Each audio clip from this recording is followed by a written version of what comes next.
So very good evening, dear friends. On behalf of ICOG, I extend my warm greetings and welcome to our course convener, Dr. Neeraj Jadhav, our co-conveners and all the course coordinators. I also extend my warm welcome to all the speakers and to you all dear delegates. I have already posted the day one program, that is what we covered yesterday, and I have also posted the today's program in the chat box. Yesterday we did have some technical glitches, and for this post test was abruptly ended from the host side.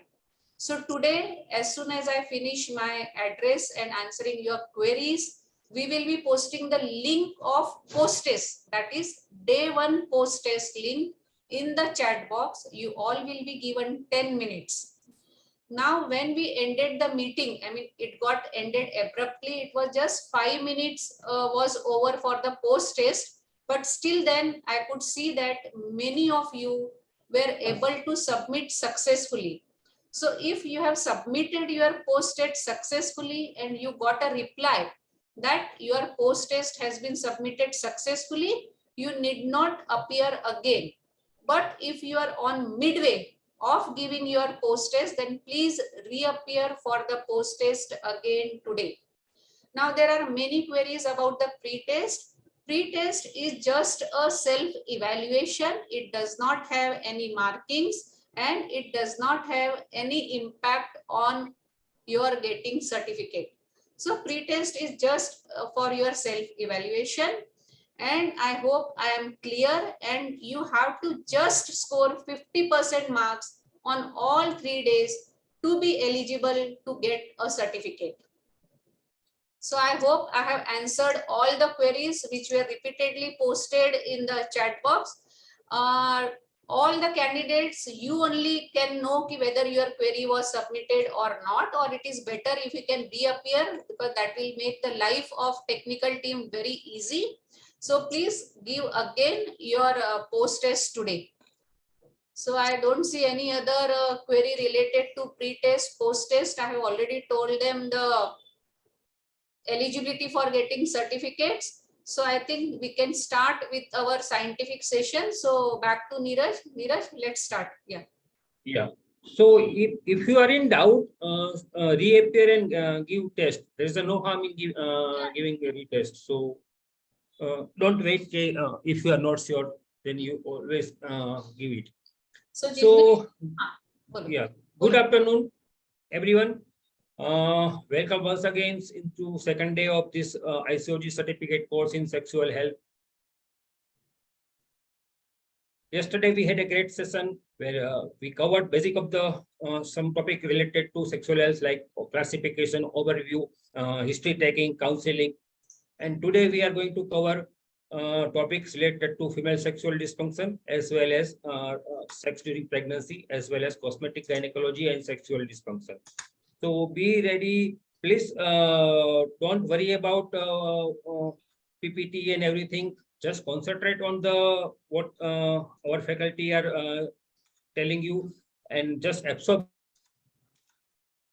everything. If you have any query, just post your query in the chat box. We will try to solve your queries from our expert. So welcome once again, everyone. And as Madam has said, we will do the yesterday's post test first. So be ready. Jignesh is going to start the post the link in the chat box. You click the link and submit your post test of yesterday, day one. So we are first taking the post test of yesterday, and then we are taking pre-test of today. So one after another, you all have to appear for 2 tests today. So just have patience and bear with us. Jignesh, please post the post test link of day one. Yeah. So he has already posted. Please click on the link and start answering. Time given to you is 10 minutes. Meantime, we all will be muted so that there is no disturbance when you are giving post test. If you have any queries, please post it in the chat box and we will answer.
Last minute, 1 minute.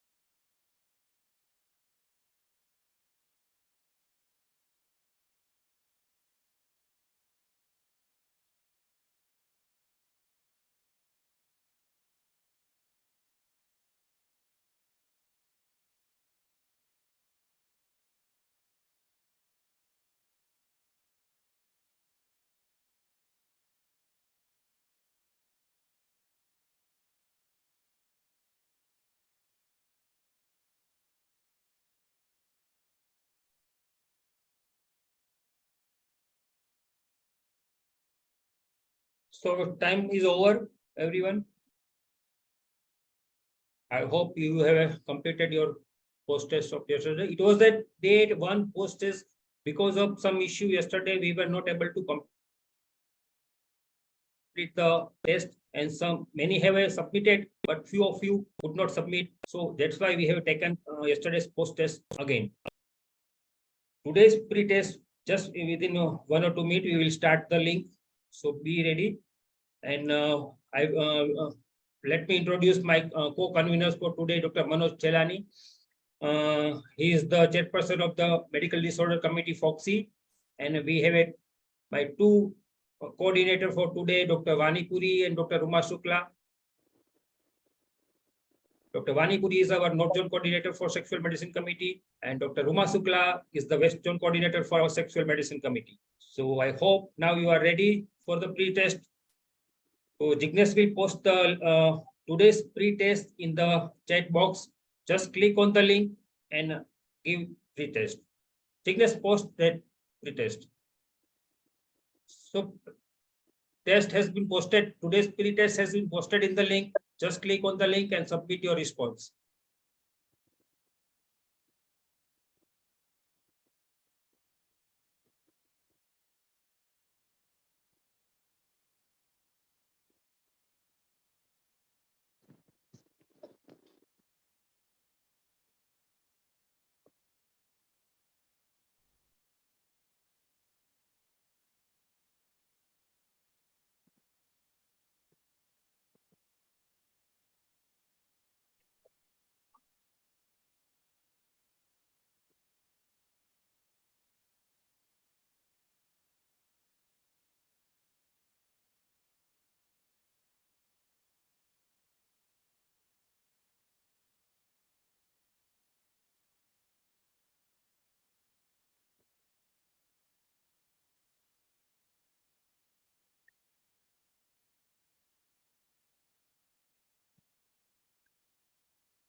2 minutes left.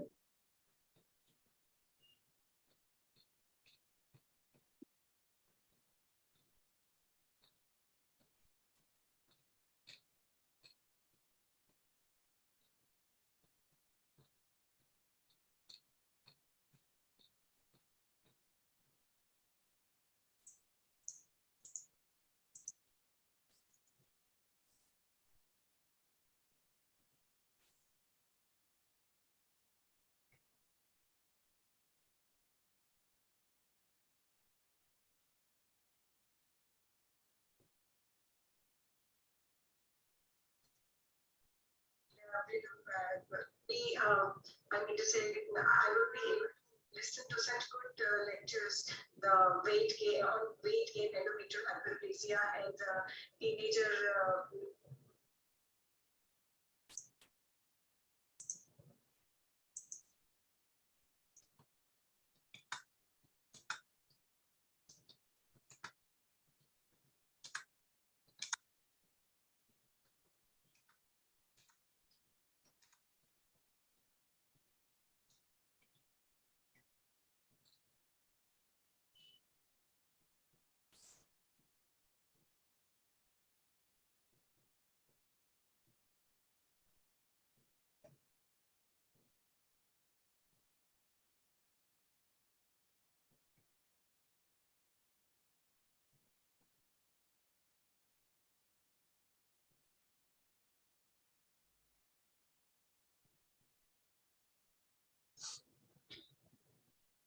Only 10 seconds left. Neeraj, who will be taking the answers of post-test?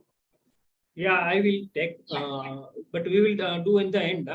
No. Day 1 post-test. You take Yeah, just. we will take both the day's test answer in the end the session. Okay. No, good So, suggestion. So, yeah, there are many queries again in the chat box. So, I would Yes. like to give answer to all the queries in one go.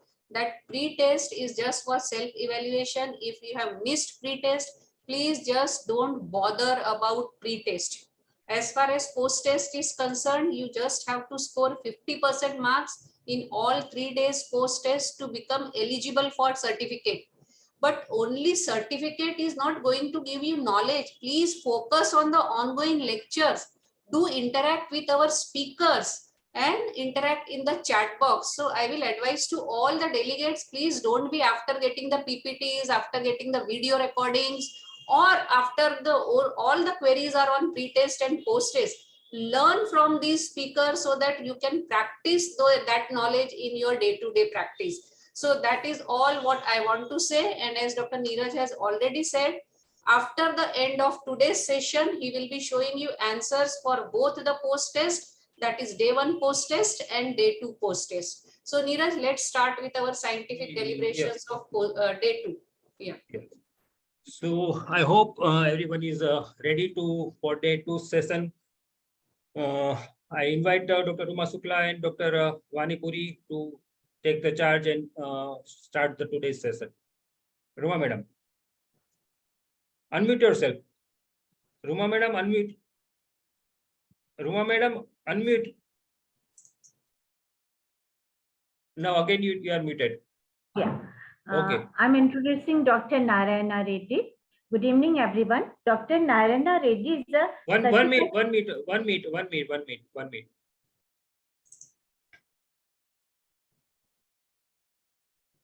Huh? What happened? No, I just sharing the CV.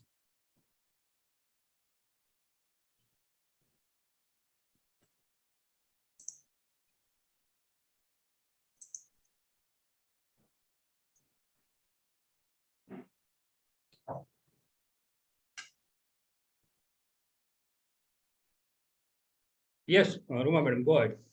Yeah, Dr. Narayana Reddy is a certified supervisor of sex therapy. He is a course coordinator of IMA. He was past president of Asia Oceanic Federation for Sexology. He received many lifetime achievement awards of 2007, 12, and 13. Dr. Narayana Reddy, the mic is for you now. Thank you, Narayana Reddy sir, for joining and giving your valuable time for our ICOG certificate course, because we know you are so much busy, but still you agreed to be part of this certificate course. So welcome you, ready, sir. Jignesh, can you share the sir's PPT? Jignesh?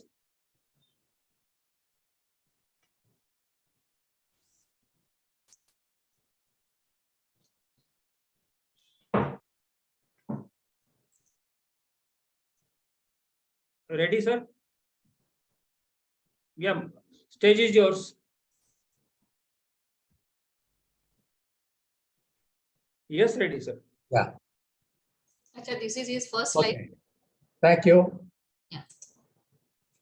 Thank you, Dr. Roma, Dr. Neeraj, and all the dignitaries of ICOG. Due to time constraint, I may be running quickly through some of my slides. Kindly bear with me. Next slide, please. Now, people use the words orgasmic disorder or orgasmic dysfunction as synonymously. Whatever it is, it means we are same, that the concerned lady is unable to obtain her orgasmic release. Next slide. Now the question is physiology of orgasm. Somebody has asked Prakash Kothari to define what an orgasm is. Defining orgasm is something like describing God. You can tell what it is not, but you cannot tell what exactly it is. Prakash Kothari gives very simple analogy. Orgasm is like a sneeze. You have an intense feeling, you sneeze, and that's a release. Now, fine. Now, the physiology of orgasm. It is more than a simple reflex. Orgasm can be induced by stimulation in different parts of the body, not necessarily in the genital area. There is no specific trigger points. The most commonly used sites for stimulation are the clitoris and the vagina. However, the periurethral glands, breast, nipples, mons pubis, they also can be stimulated to reach the orgasm. Next slide, please. Now, what are the physical sensations for us to realize, the third person realize that an orgasm has occurred? One, pupillary dilatation, involuntary release of the muscle tension, series of muscular contraction, most notably the carpopedal spasm, which occurs in some women when they attain orgasm, then verbal or auditory emissions of pleasure. This is what is being capitalized by the pornography movie makers, where the woman there makes lots of noise and there is going to be tachycardia and hyperventilation. But please remember, even though I have listed out these signs and symptoms, every woman will experience sex and orgasm in a different manner, not in the same way. So what may be applicable to some persons may not be applicable to everyone else. Next slide, please. Now, a million-dollar question. Is lack of orgasm something to be concerned about? Now, strictly speaking, it need not have a concern as long as the woman is able to enjoy the sexual experience, that is genital intercourse, foreplay, tactile stimulation, etc. She is happy with that. Whether she reaches orgasm or not is immaterial. Orgasm becomes a problem. Lack of orgasm becomes problem only when the concerned woman feels distress about that. Now, researchers have documented a disparity in the frequency of orgasms experienced by heterosexual men and heterosexual women. Now they find that heterosexual men experience orgasm more frequently than heterosexual women. This phenomena is called as orgasm gap. Researchers are working on to find out why this gap is existing. Next slide, please. Now coming back to definitions. Next slide. I am using the definition given by International Society for the Study of Women's Sexual Health.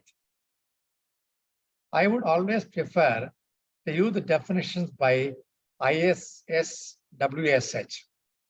I am not very happy with the DSM-5 definitions, the Diagnostic and Statistical Manual of American Psychiatric Association. I'll explain to you why. Now, DSM always says there should be a presence of distress, fine, and there should be a time gap, a time period of 6 months, that's also fine.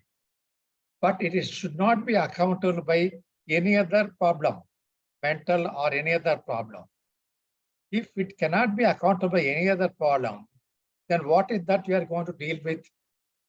I still feel the definitions gone by the earlier authorities like Barterson, Johnson, Kaplan, Lieblam, Hartman, Fithium, what's his name, Barry McCarthy, they are still good one. As far as I'm concerned, a problem is a problem. And I'm going to tell what is it that is creating the problem.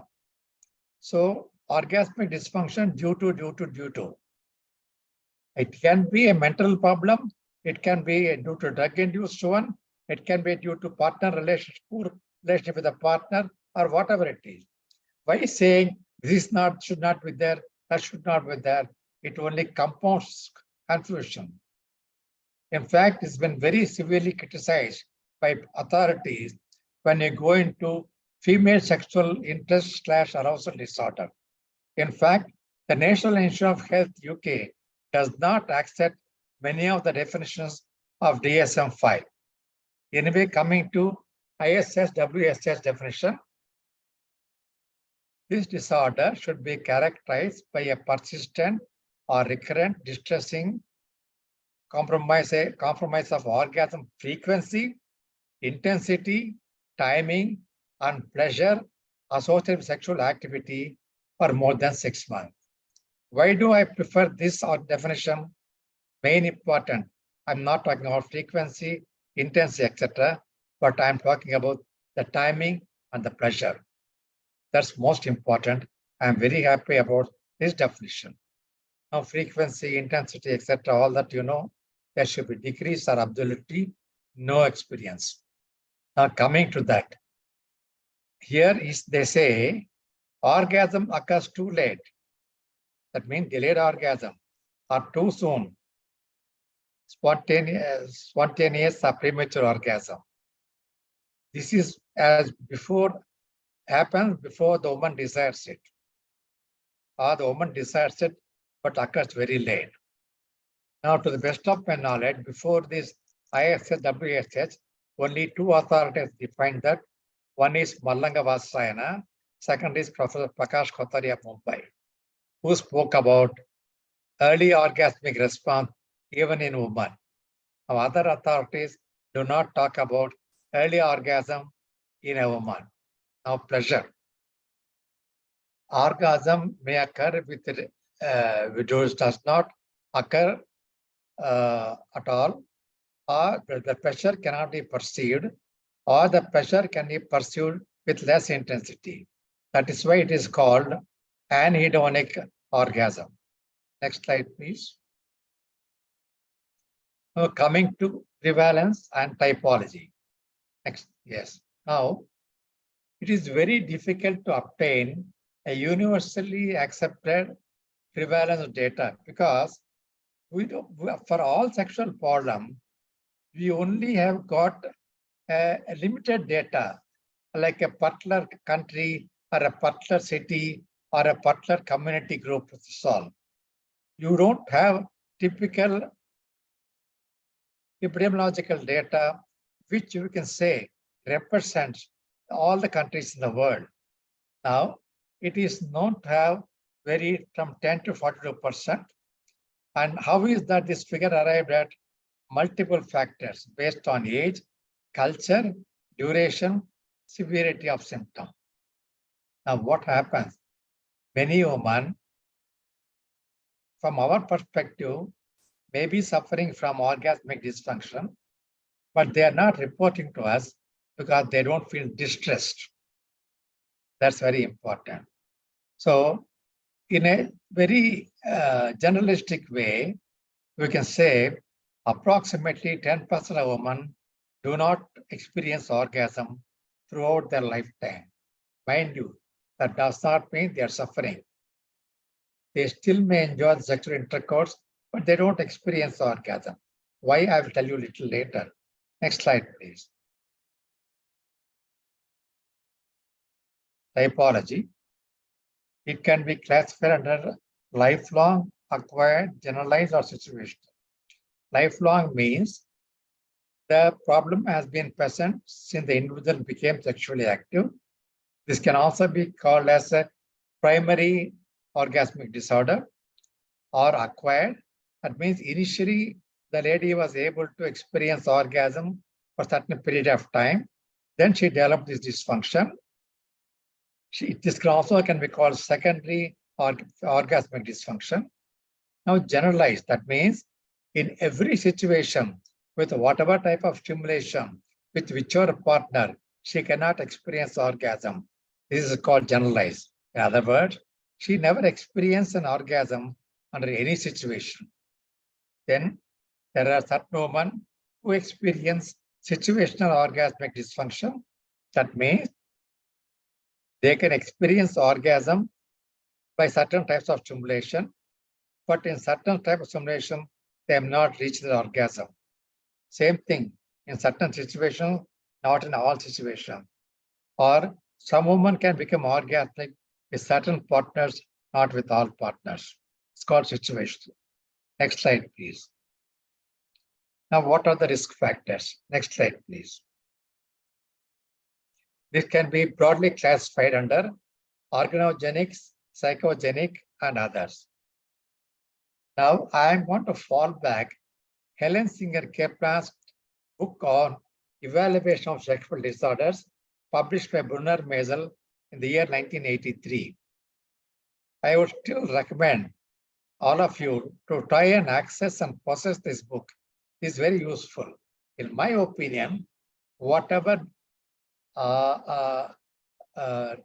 authors now are given, like the ISSM people, the European Society of Sexual Medicine, their books on human sexuality or sexual medicine, fine. They're all marketing old wine in a new bottle. Now somebody asked the name and the author of the book. The author of the book called Helen Singer Kaplan, a psychiatrist. The name of the book is Evaluation of Sexual Disorders, published by Brunner Maisel in the year 1983. Now everybody else now is only marketing old wine in a new bottle. But the best definitions and best information are given by the earlier generation sexologists, most likely before the 1990s. Next slide, please. Now, Kaplan says, friends, you can find the name of the author and the book name here at the bottom as a reference.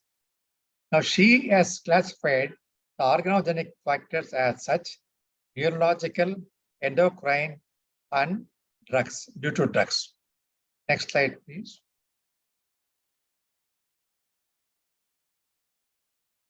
Now, under neurological disorders, those disorders which affect the spinal cord. The list is given on top. I'm not going to talk about that in detail because of time constraint. But what is the mechanism by which this has been affected in this condition? The mechanism of impaired orgasm in the above condition is due to irregular lesions in the spinal cord, interfering with sensory impulses, the pudendal nerve at the sacral level, and different nerves emerging from T11 and T12. Next slide, please. Now, neurological disorder causing injury to peripheral nerves. Again, you have all those things.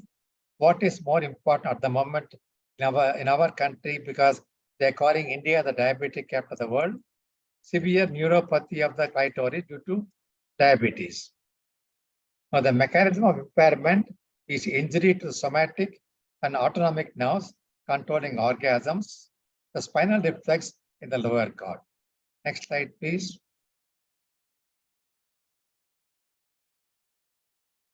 Now, certain surgical injuries to spinal cord and peripheral nerves can affect the experience of orgasm. The list is given there. The mechanism is by interference with or disruption of sympathetic pathways or of sacral somatic nerves. Next slide, please. Then you come across traumatic injuries to the spinal cord and or peripheral nerves. The list is given the conditions. Here, the mechanism is by interruption of the sensory pathways in a low transection or disruption of the sympathetic system of the lesion. Next slide, please. Now coming to endocrine metabolic disorders. Testosterone deficiency. Please remember, testosterone is the hormone responsible for the desire, not only in men, even in women. Adequate levels of testosterone are necessary for a woman also to get aroused as well as to experience orgasm. The only difference is the quantum of testosterone necessary in a woman will be much lower than that necessary for a man. Again, deficiency of testosterone will affect by impairment of neural transmission and cellular response to genitals. You remember, we are talking about endothelial nitric oxide synthase, and you have neuronal nitric oxide synthase, because nerves also require certain amount of nitric oxide synthase to convert produce L-arginine, convert L-arginine into nitric oxide.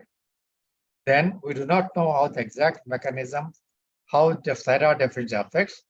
Adrenal diseases affected by interference with the neural pathways, pituitary disorders, just like adrenal diseases. Next slide, please. Now, drugs. They act by chemical reception of the nerves that mediate the orgasm reflex. This most commonly experienced causes monoamine oxidase inhibitor antidepressant. Today, because Kaplan published a book in '83, today we are in 2013, so 23. So you can even add your SSRIs, selective serotonin reuptake inhibitors, alpha adrenergic blocking agents, high doses of sedatives, narcotics, alcohol. Also, you can add contraceptive medicines. Next slide, please. Now we come to personal and psychological factors. They play equally important role. If a woman has experienced abuse, sexual abuse or emotional, that will prevent her from experiencing orgasm. And woman may not be knowledgeable about how to obtain orgasm through proper sexual stimulation and interaction, because hardly any woman, leave alone a woman, when a man does not get a proper sex education before marriage, then very poor body image makes the self-esteem poor. If you don't feel good about yourself, then you cannot let yourself go and enjoy the sexual act. Guilt or embarrassment about sex, cultural or religious beliefs about sex, that sex is only for procreation. You're not supposed to expect enjoyment, pleasure to the sexual act. It is sin against God's will, etc., etc., etc. Then stressors like financial problem, loss of loved one, etc. Then you have anxiety and depression. Friends, remember, if you look at all these things, what is common in that is very simple. a person has to let himself or herself go in a sexual act, abandon himself. That's very important. Only when a person can abandon himself or herself, let himself or herself go, they can really experience and enjoy the sensation of sexual intercourse as well as reach the orgasmic tension release. Next slide, please. Now, very important because it makes two people in a relationship. Today, you can't say man and woman. Today, it can be man and man, or a woman and woman, or whatever it is, but two people. That's important. There is a relationship. Now, if anything, the affecting relationship can also adversely affect a woman from experiencing orgasm.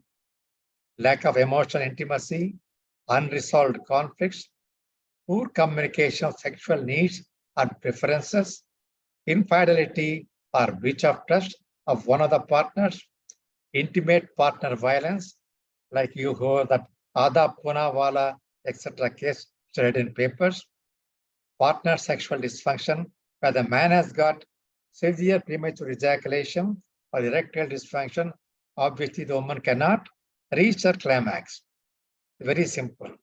Please remember that a woman requires cognitive stimuli for arousal, unlike a man who depends upon visual stimuli. Why cognitive stimuli? Evolutionary biology says a woman must feel comfortable, happy, and free in the presence of her man. Only then she can really let herself go. Why? Nature wanted a woman to assess and understand and relate to a man only when she is comfortable, confident that he will take care of her emotional needs, her physical needs, and other needs. Nature has talked about that. Please understand that portion, and that's why relationship is very great important. Next slide, please. Most important, we have to use our common sense. Very simple. If foreplay is not properly carried out, it's simply wham, bang, thank you, ma'am, is not going to help. The woman has to get aroused. It takes time. Till that time, the couple must be careful, spend more time on foreplay. If they do not know that, then she obviously cannot reach. And for that to happen, they must be able to communicate freely with each other. That's very important for us to understand. So let us first think the commonest thing first, inquire about that, and then only think about the physical and other psychological factors. Next slide, please. Now coming back to evaluation. Next slide. A detailed sexual history from both the partners. I would prefer both the partners. Physical examination, wherever possible, examine both to rule out sexual dysfunctions of the man. Then you fall back on laboratory investigation, whatever you think is relevant. And whenever you think a deep-rooted psychopathology is there, ask for psychiatric evaluation. Next slide, please. Now, you have formalized assessment and inventory for female sexual dysfunction. Authorities give this. You'll find all these in Western textbooks. However, in my opinion, these are not that helpful in a clinical practice setup, especially in South Asian countries. There in the Western countries, you can give a printout to a client waiting outside in the sun and they fill up. They all fall back only on one language. As in India, we have 121 dialects are there, and we can't be preparing so many language questionnaires, very difficult. But for you, if you are presenting a paper or publishing a paper, please fall back on this because only then the Western authorities will accept your studies. Next slide, please. In my opinion, and this I have been using, I learned from Prakash Kothar in Mumbai, and for the past 41 years, in my exclusive sexuality practice, I am using this questionnaire very successfully. I have divided the sexual response cycle in different stages and ask a question about that. Not only that, I ask the lady about her desire, her lubrication, her accommodation, her ability to reach her orgasm, and most important, is she satisfied? Very important for us to understand. If she is satisfied, even if she does not experience orgasm, fine, let us not meddle with her. After that, you must ask her about her husband's response. Send her out, get the husband in, ask the husband about his responses, and then ask him about, from his perception, his wife's desire, lubrication, etc., etc. Why that I added the word satisfaction? It's very, very important. There is something called customer satisfaction. All these commercial fellows who market everything, they use the word customer satisfaction. Please remember, your client has to leave your place, and very important for you to understand that they must leave a satisfied client. So ask that. Now somebody asked me a question, what do you mean by accommodation? Our ability to receive an erect male phallus into her vagina. That is accommodation.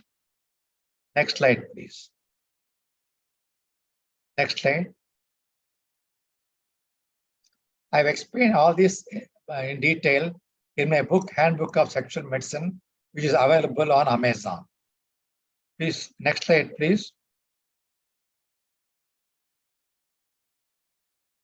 Somebody asked me, if one partner says satisfaction, another partner says they is not satisfied, there's a gap. Agreed, I get your point. Find out what is that he or she is missing. They will tell what is that they're missing, and you have to focus on that. Then coming to physical examination, you're all qualified gynecologists, you know better than me. You do a general examination and systemic examination. Next slide. Then you check her breast, and there is what we have looked for is here. Next slide. Then the vulva and the vagina, it is here. Now, why I am listing that? These are all for you to rule out an organogenic factor. Next slide, please.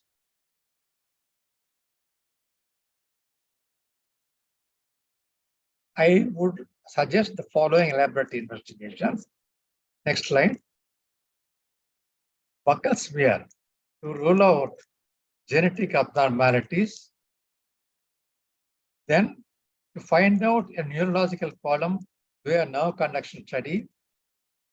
Then other tests depending on your provisional diagnosis about the cause of the orgasmic dysfunction. Next slide, please. Here is a flow chart about how do we evaluate a delayed or absent orgasmic response as given by Helen Kaplan. I think it's very useful. You have to first take an interview, and if the interview tells you symptom is situational, no further tests are required, evaluate the immediate and deeper psychological conditions, and then you undertake sex therapy with a trial of fantasy or erotica, and then the woman can reach her orgasm. And if there is no response to sex therapy, then you have to go back to a total thorough checkup. The symptom is global. Further thing is required to screen for all medical conditions, psychiatric condition, and institute appropriate treatment strategy. Next slide, please. Now, how do you manage? Next slide. Here in this slide, I have given you a list of management options in a chronological manner. What was available from time immemorial?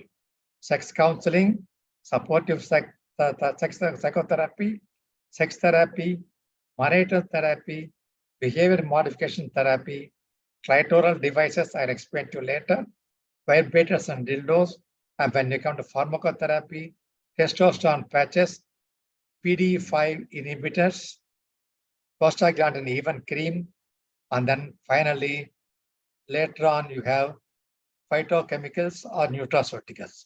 Next slide. Now, I would recommend you first fall back on lifestyle changes and therapy. Educate the concerned woman about the anatomy and how different parts of anatomy will respond to stimulation. So if she can understand that, she can request her man to use that area to stimulate her to reach a peak of sexual tension. Then directed masturbation. You teach her how to masturbate yourself. Due to time constraint, I am not able to tell you the story. The story of Betty Dodson, who is still alive in New York, the age of 97, who conducted body-mind workshop by teaching women about self-masturbation. And this is a wonderful method by which a woman knows how to get her orgasm. Same thing she can pass on to her male partner, and he can use it to stimulate her and make her get orgasm. Then sensate focus in sex therapy. Next slide, please. Now, certain coital postures may be conducive. Here, it was found the male on top coital posture is the most useless coital posture, because less than 8% of women, I was told, a woman can reach orgasm in the male on top missionary coital posture. The best is the female on top coital posture. Why? Because the clitoris is well stimulated and friction is available to her. When she comes on top, she can rub herself against the man's pubis, or the man can stimulate her digitally at clitoris when his penis is inside her vagina. Sexual enhancement devices like dilators, vibrators, and clitoral devices are useful. Then cognitive behavioral therapy will help people, women and the couple, to change their negative behavior pattern into a positive behavior pattern and help them to communicate with each other better about their needs, their wants, and their preferences. Next slide, please. Then we come to pharmacotherapy. Next slide. Estrogen therapy in postmenopausal women. It is useful. It can use a low dose estrogen therapy for the vagina, such as the cream or suppository or pellet, whatever it is. This will improve the blood flow to genitals and improve the lubricant of the vagina. But you should be cautious, because long-term use of estrogen pill, as you know, is associated with breast cancer and CVD. Then we come to testosterone therapy, especially useful in a premenopausal woman who had undergone oophorectomy along with hysterectomy. So Procter & Gamble has come with a testosterone patch, which can be applied on the abdomen, approximately where the ovaries are situated. But again, you have to be careful and monitor the administration of testosterone, because it can result in undue acne, hirsutism, and decline in HDL levels. Next slide, please. In comparison to many medical devices for men, very few have been developed for the woman. Only now story they are coming up. And the most important and significant thing what we can talk about is the EROS or clitoral device. Now, earlier what they have done is, for a woman who underwent spinal cord injury in an accident or so, in order to treat her urinary incontinence, they placed sacral nerve stimulation system surgically. And they found that this sacral nerve stimulation system also is useful to increase the woman's orgasmic ability, especially those who have spinal cord problems. Then you have electronic or electric vibrators and manual stimulation. Next slide, please. Here are pictures of vibrators. On my right side, you find the white one, a simple vibrator, which is a phallus shape, where you insert a battery. The conical shape has got a motor. You can adjust the speed. Now on the left side, you have the latest ones with different shapes and all that. But what I would prefer, with my experience, there are a lot of resistance for many women to use a mechanical gadget or the alien subject. The best thing is given God's given help, that is, use your hands and fingers. Only thing, teach them to clip their nails short, wash their hands properly, and then use sufficient lubrication. That is much more useful. But there are some women who feel that if you use your hand, it amounts to masturbation. It is against my religion, my culture. In such women, when you ask them to use a mechanical device, indirectly they feel, oh, this is not masturbation. Doctors asked me to use this one. That means the treatment process. For such women, this may be useful. The choice is yours and your clients, whichever one you want to use, either a gadget or fingers. Next slide, please. This one is called EROS, a clitoral device.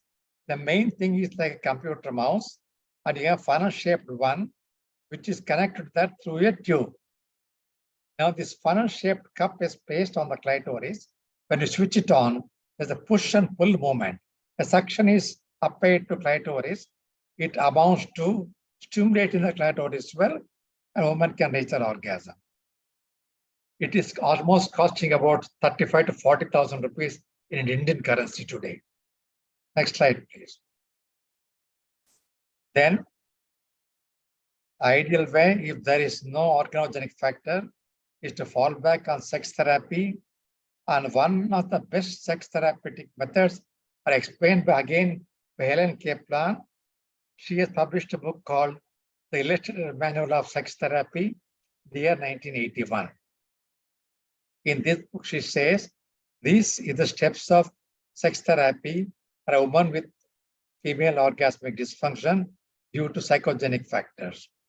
Now, when you are treating a person with enteric fever, you take up and write chloromycin. Today we use ciprofloxacin, then you add an antibiotic and a probiotic, the prescription pad.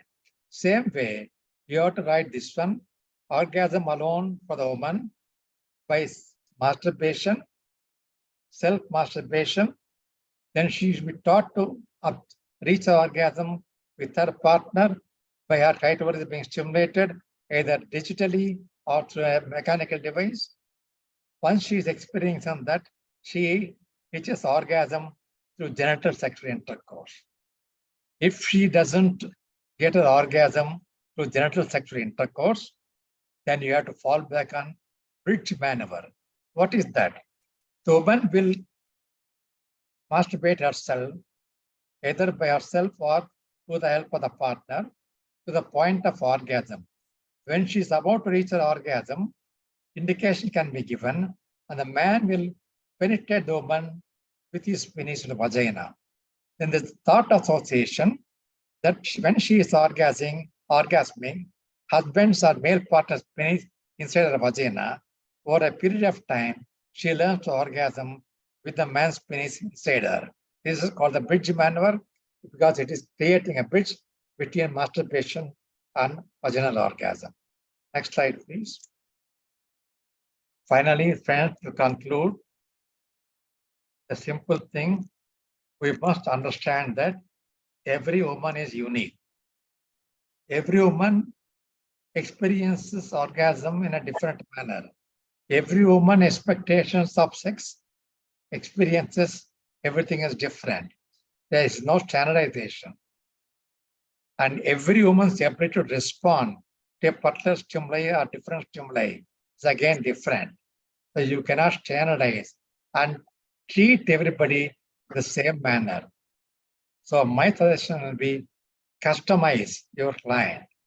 Find out what is the missing link, what is the lacuna, focus on that, and then help her to overcome and fulfill that lacuna so that we can enjoy her experience.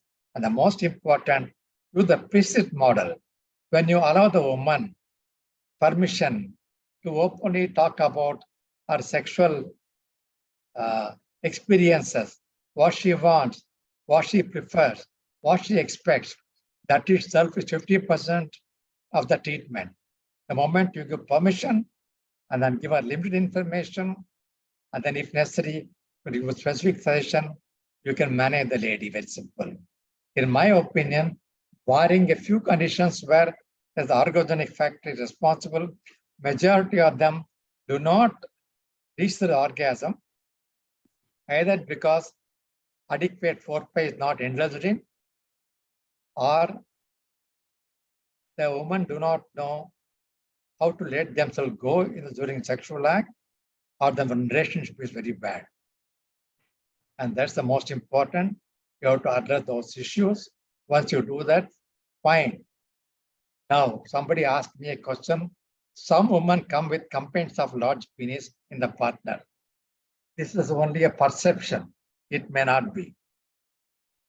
At the moment, I am not able to go much in detail because I have my different opinion about the penis and vaginal sizes. Now, Western authorities simply say that, doesn't matter, whatever it is fine, vagina can accommodate. When it comes to satisfaction, I think Vasana is very correct by describing different types of men, different types of women based on the genital sizes. And those of you who want to know more about that, you may request Dr. Niraj, and if they are willing, we can have one more session. We can go into details about that. Thank you very much for your patient listening. Thank you, ICOG. Thank you, Dr. Niraj. Thank you, all the office bearers. Thank you, Reddy sir. It was a wonderful, marvelous presentation on female orgasmic disorder. We learned so many things about this topic. So, Dr. Ruma Madam, are you there? Ruma Madam? Just a minute. Just Yeah. a minute.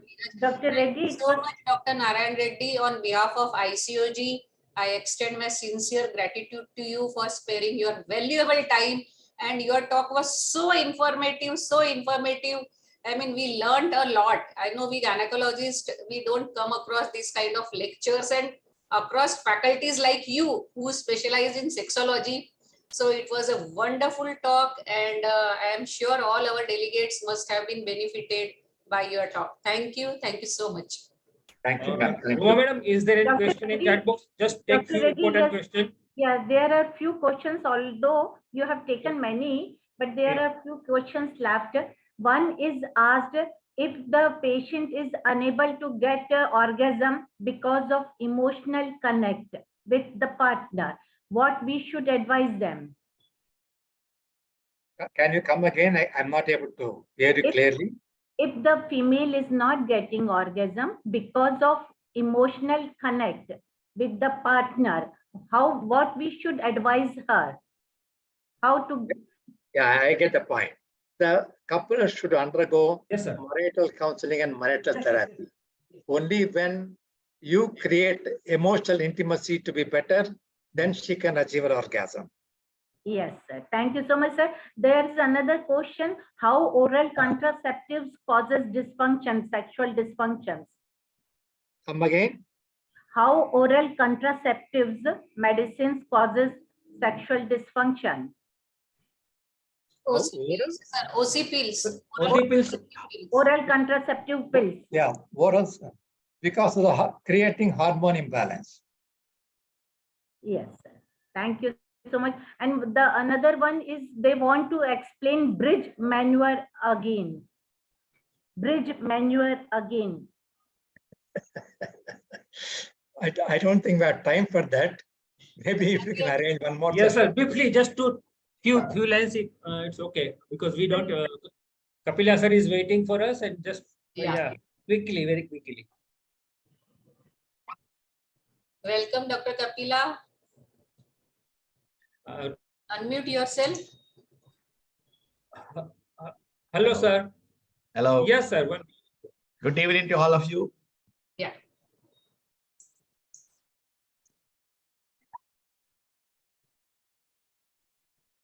Yes, sir, Uma madam. Just Yes. introduce her. Okay, Dr. Kapila Ranasinghe is a senior consultant psychiatrist, National Institute of Mental Health, Angoda, Sri Lanka. He is the president, Sri Lanka College of Psychiatrists, and former chairperson of BOS and former chairman in ERC and NIMH. Sir, mic is yours. So, sir will be going to talk about the female sexual interest and arousal disorder. So, welcome, sir, and thank you for joining Very us. much. Can I share the slides? Yes, sir.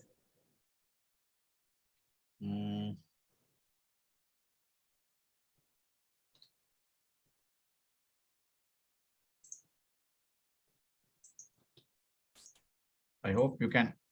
Yes, just make it full screen, sir. Yes. Perfect. Okay, sir. First Perfect. of all, I'm very thankful for the invitation made by the ICOG of India. I'm well connected with the Indian psychiatry. This is the first time I'm dealing with the gynecologists, and I'm honored to be talking to a prestigious college in our region. And though I'm already a psychiatrist, my other qualification is I am sex and couple therapist who are qualified in the so-called prestigious Mosley Institute of Psychiatry in London. So I was working there as a therapist. Then even now I have couple therapy and LGBT clinic. Right now I'm practicing. So these are my subspecialty interests: old age and sex and couple therapy. So my topic is female sexual interest and arousal disorder. Now, some of you may be wondering why it's called FSIAD, female sexual interest and arousal. This is actually a merged diagnosis. Now, you will understand that we were talking about hyperactive sexual desire earlier and female sexual arousal disorder. That was the DSM-4. Then very recently, after DSM-5 was published, actually, because of the prevalence studies, nosological studies, they decided to merge it together because it is characterized by lack of sexual interest arousal. Now, this female sexual interest and arousal disorder is essentially a psychobiological disorder rather than complete biological disorder. And important thing is it can have a significant impact on women's quality of life. Now, when I think I went to practice in London somewhere around 2004, 5, 6, 7. Those days I had this issue of understanding that the Western world was quite good in separating into diagnostic entities. Whereas back in our part of the world, both India, Sri Lanka, Bangladesh, Pakistan, we were not really compartmentalizing the couple and sex therapy even those days. Now, I went immediately after having my postgraduate training in Colombo. So then this question was there. They were compartmentalizing and separating, but the patient presentation was, even in their part of the world, very difficult to separate. It occurs together. When there's low desire, there's always low arousal. Now they have finally accepted, I think it's about 15, 20 years back, that the Westerners, the Europeans accepted it occurs together. When there are low desire, the arousal is anyway impaired. These are major conceptual difference in the DSM-5, and it had happened over the last 5 years only.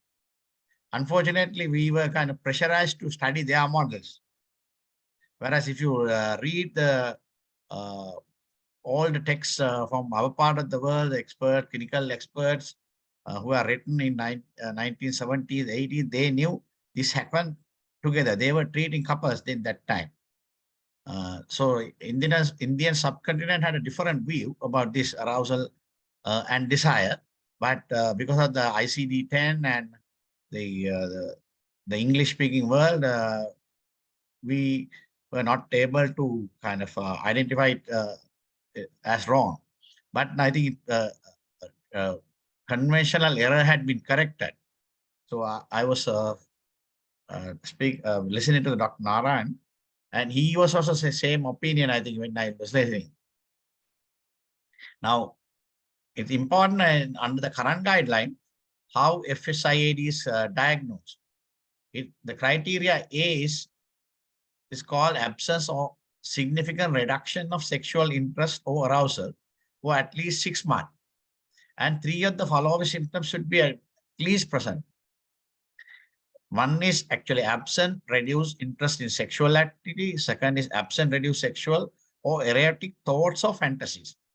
And no reduced initiation of sexual activity, unresponsiveness to the partner's attempt for sexual activity. The number 4 is absent or reduced sexual excitement, pleasure during sexual activity and encounters, absent, reduced sexual interest, arousal in response to any interest or external causes, and absent, reduced genital or non-genital sensation during.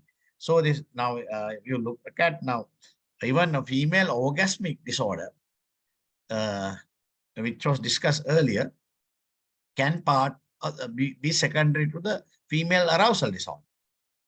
This is the difficult area. Now, this is as you all are aware, the interest, desire should occur first. If somebody is lacking in this area, they will definitely not go into the orgasm. So we had, I mean, when it comes to the clinical description and the diagnosis, we have to be very careful. And of course, I know you all gynecologists are having busy practices, but it's important. I've been training the gynecologists in Sri Lanka. I do understand, and I'm an official trainer, the postgraduate institute of medicine for them. When you say that one of the main issues that they are trainees and professionals are having the limited time, but if you don't listen to them, you likely to miss it. It's important. Then the criteria, just because they are having low desire, we should not diagnose. The criteria B should be there. That the problem should cause clinically significant distress. And the sexual dysfunction is not better explained by another mental illness, severe relationship distress, or effect of substance or medication or other medical condition. For example, when patients come to me, I always do mental state examination and then rule out all the medical problems. We work in an intercollaborative manner with gynecologists, other venereologists, and other neurologists. It's not an easy diagnosis to make. And we have seen sexual pain disorders sometimes overlaps, because secondary to pain, gradually they can lose the desire or sexual arousal. Now, this is the difficult area. Now, they can present in anything technically. Now, in our part of the world, even in Colombo, which is a very cosmopolitan patient population is presented to us. The majority of patients are actually Sinhalese, Tamils, and Muslims, and we have Burghers, foreigners, a lot of other expats living here. So the complaints are not now. Traditional families may come with even physical complaints, but if you look at them, they almost to establish as it, you have to establish that they all have the decreased sexual interest. If you carefully take a history, so and difficulty becoming aroused, difficulty maintaining arousal, or pain during sex. So some of the cases that I see actually referred by gynecologists. After excluding all the pain disorders and infections and biological causes, and reduce sexual satisfaction. This is a difficult area. You are likely to miss the patient's real diagnosis during first or 2 visits. That's my experience. I've been practicing now almost 18 years in major 2 clinics. And it has a multifactorial etiology.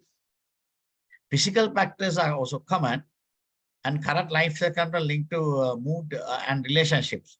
I was listening to the question made following the previous lecture. So if there are relationship issues, may the trauma, they are likely to have more desire disorders, or interest disorders, or arousal problem. And psychological factors actually dominate. And past experiences matter. The more traumatic sexual experiences, they will end up having arousal desire disorders. One of the main biological factors is major clinical depression, and medication used to treat psychiatric disorders, even hypnotic like benzodiazepines, can have a major reduction in their ability to have sexual interest or arousal. Of course, issue of contraceptives was raised. The question was raised earlier.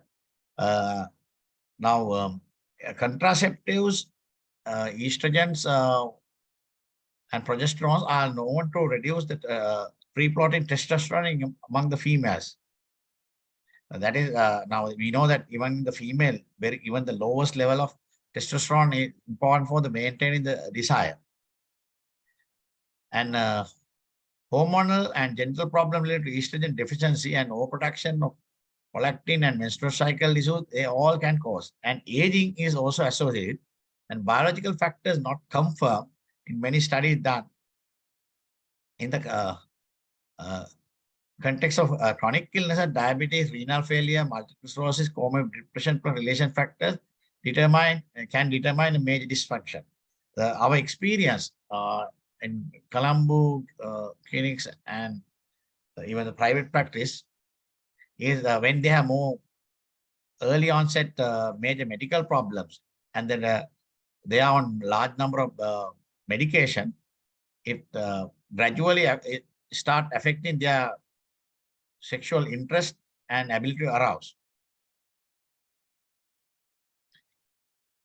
Now, the concept of desire is very important.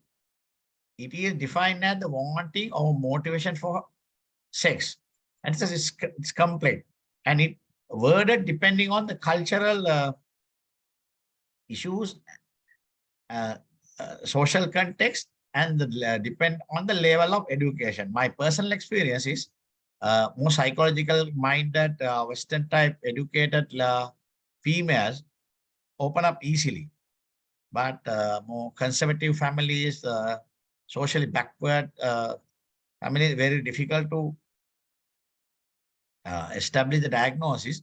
And their main worry that is that they are not being able to consummate the marriage and have a pregnancy. So that was the worry. So sometimes I actually ask them to even write up. Even in the mostly clinic London now, it's not easy. So the patients can be asked to write what they are actually having, the desire. And you have to reassure them that the confidentiality of their writings will be maintained. And sometimes I tear the note in front of them. So the desire is established by written language. And it's important to also know that desire reduces with relationship duration. But the sexual satisfaction and orgasm frequently increases. That is the awareness. So this is a diagnosis, is essentially a clinical one.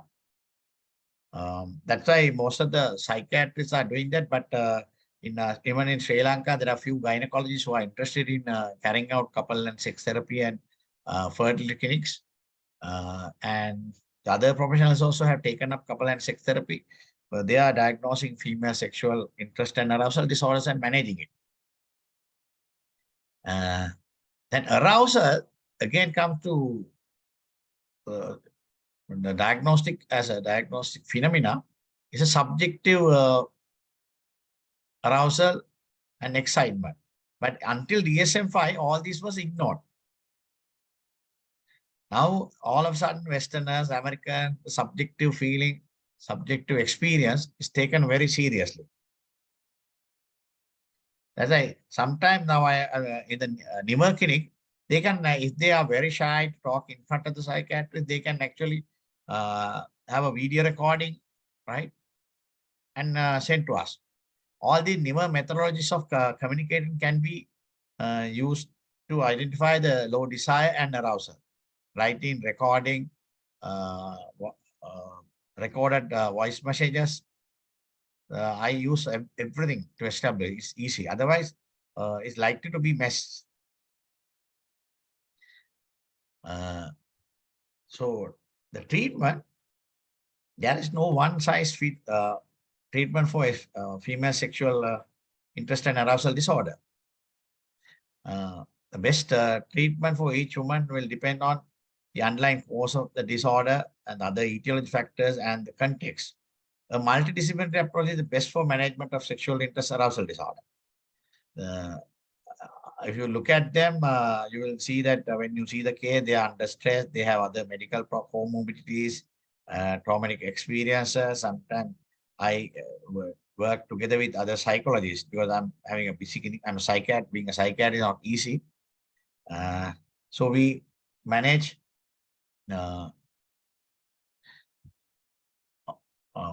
in interdisciplinary and multidisciplinary manner. Now, the assessment is, that's why I was emphasizing, is essentially clinical one, taking history of the problem of the individual and of the relationship, and probably seeing each partner alone. It's very important to listen to the partners alone and together. So this is a time-consuming assessment. Then you have to establish the problem, duration, factors making better or worse, attitude of partners, quality of the relationships, and other factors of the relationship, communication, resentment, stressful issues, inhibitions, and strength, and individual sex history. So this is not an easy practice. That's why couple and sex therapy or successful clinics, they usually in private clinics charge, you have to charge them for your private practice for the time that you are spending with them. And the treatment options, if you learn, because the literature shows that there are a lot of people who suffer from these conditions and silently have been not seeking help, are illiterate about their sexual anatomy and function. Most of them don't have a proper sex education. So giving good sex education about the issue and the general important factors is important. Then psychological therapies, again, cognitive behavior therapy and other relaxation and mindfulness-based cognitive therapy are all effective. Mainly, if they have other comorbid psychological issues, it's important to engage in couple therapy and other therapies. But my experience, it depends on their social class and their motivation and their need to establish a good relationship and sometimes to have a pregnancy. And the newer medication, flibanserin, I don't know it's available in India. Now in Sri Lanka also it's not available, but now Sri Lanka is a peculiar country. A lot of people are living, we have millions of, we have very small population, but around 5% of people are living overseas in Colombo. So they bring down medication from neighboring countries, Singapore, Dubai, Melbourne. So it well connected. It's a multimodal serotonin agonist antagonist.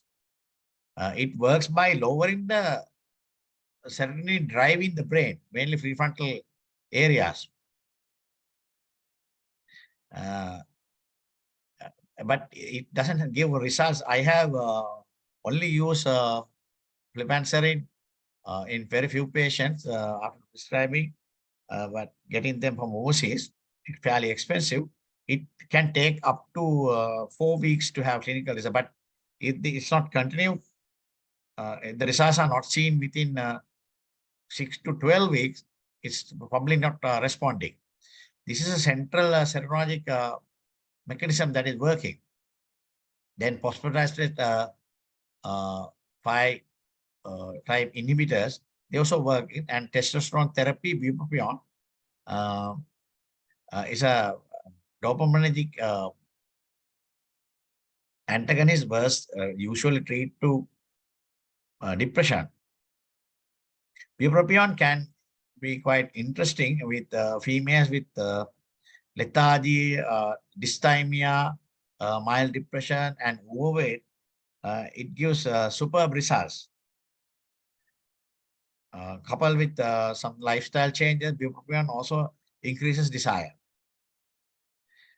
So depending on the mental state and the clinical picture, we should decide what to use.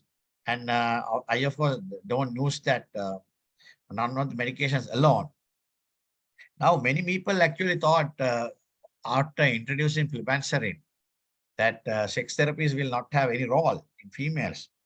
But it was proven wrong, because like the hyper Viagra, the results are better when it offered with good sex therapy. It's in fact, flibanserin is called the female Viagra. So it is rapidly improving. Initially, it was recognized as a controversial drug. Now FDA approval has been given, and it's fast spreading in the world. But be careful, because drug can fail, especially if it's not given with the other components of the therapy. And a lot of people need lifestyle changes together with their life exercises, stress reduction, and good sleeping habit. Of course, some people who are lethargic, very stressful lifestyle, I usually recommend lifestyle changes like Zumba-like exercises, yoga, depending on their cultural context and preferences. So this is a kind of the treatment package has to be, options have to be offered based on the needs and request of the couple usually. And there are a lot of cultural issues. Some couples may not like to go to Zumba or dancing classes, but some like to do yoga. It's not an easy thing. So that's why this couple and sex therapy should be usually carried out with a co-therapist or interdisciplinary approach where there's a psychologist and occupational therapist is around. And then the real psychosexual approach, the couple sex therapy can be done. A modified form of Marston and Johnson we usually use, where the sensate focus activities are given to couple. The couple is asked to do a mutual body massage like technique. Now there are a lot of YouTube videos in different languages. I have treated a few Hindi speaking couples in Colombo. There are a large number of expats living in North Indians living in Colombo. Yeah. So there are YouTube videos how to do sensate focus activities. So our work has been kind of made easy. So you recommend the gadget, and you can in your smart device or in your laptop, you can show them this is a channel you should go and subscribe, and then they follow. Then ultimately you can gentle sensate, gentle mutual genital massaging can be introduced. But again, there can be major cultural taboos, issues. So if you, when I'm practicing, I usually practice another female therapist or a psychologist. That's better. And anxiety reduction work on communication, education, and permission given to giving exercises to encourage physical contact, demand, and specialized techniques can be used. So a lot of knowledge about couple and sex therapy is needed if you want to handle female sexual interest and arousal disorders. But those can be easily learned nowadays, not like when we were trainees. And a lot of material are available online, as well as there are a lot of journals. A lot of good sex therapists are there in India. Even I know a lot of colleagues who are working in this field in different states of India. There are these are placed within the context of total environment what the couple is interacting sexually. So the couple and sex therapy has to be completely contextualized and adapted to the socio-cultural context of the couple. Otherwise, likely to fail. And the prognosis, though FSI is a common sexual dysfunction, it can be and have a significant effect on the quality of life. Now, with more empowerment of women, more and more women actually coming to seek help, and they feel that it has to be corrected, right? With the right treatment, most women can improve their sexual function and enjoy satisfying sex life. And of course, I can be biased because I am practicing in a very cosmopolitan area, Colombo. So my treatment experience is different. It depends on the cultural and more remote areas. My colleagues in Sri Lanka even say it's difficult to engage, and treatment out can be very satisfactory. So the take-home message.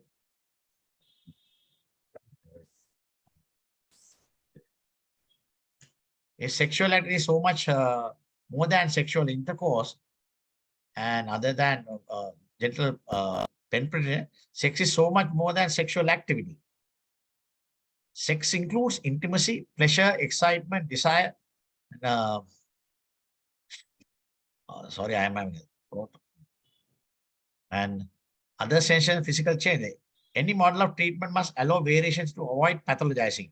Now, one of the issues that the couple will worry with, the one partner may get labeled, especially females can be easily labeled because of the cultural context. Because of that, it's important to include the couple, because you will see that sometimes the proactive action of the man is missing in these conditions. So that's the important to always assess the couple and see sex as a holistic area. And sex is about quality of life in your entire life, not the intricate alignment of your bodies. So that's my large message. I can answer a few questions if people have. Thank you very much, sir. Lakshmi madam.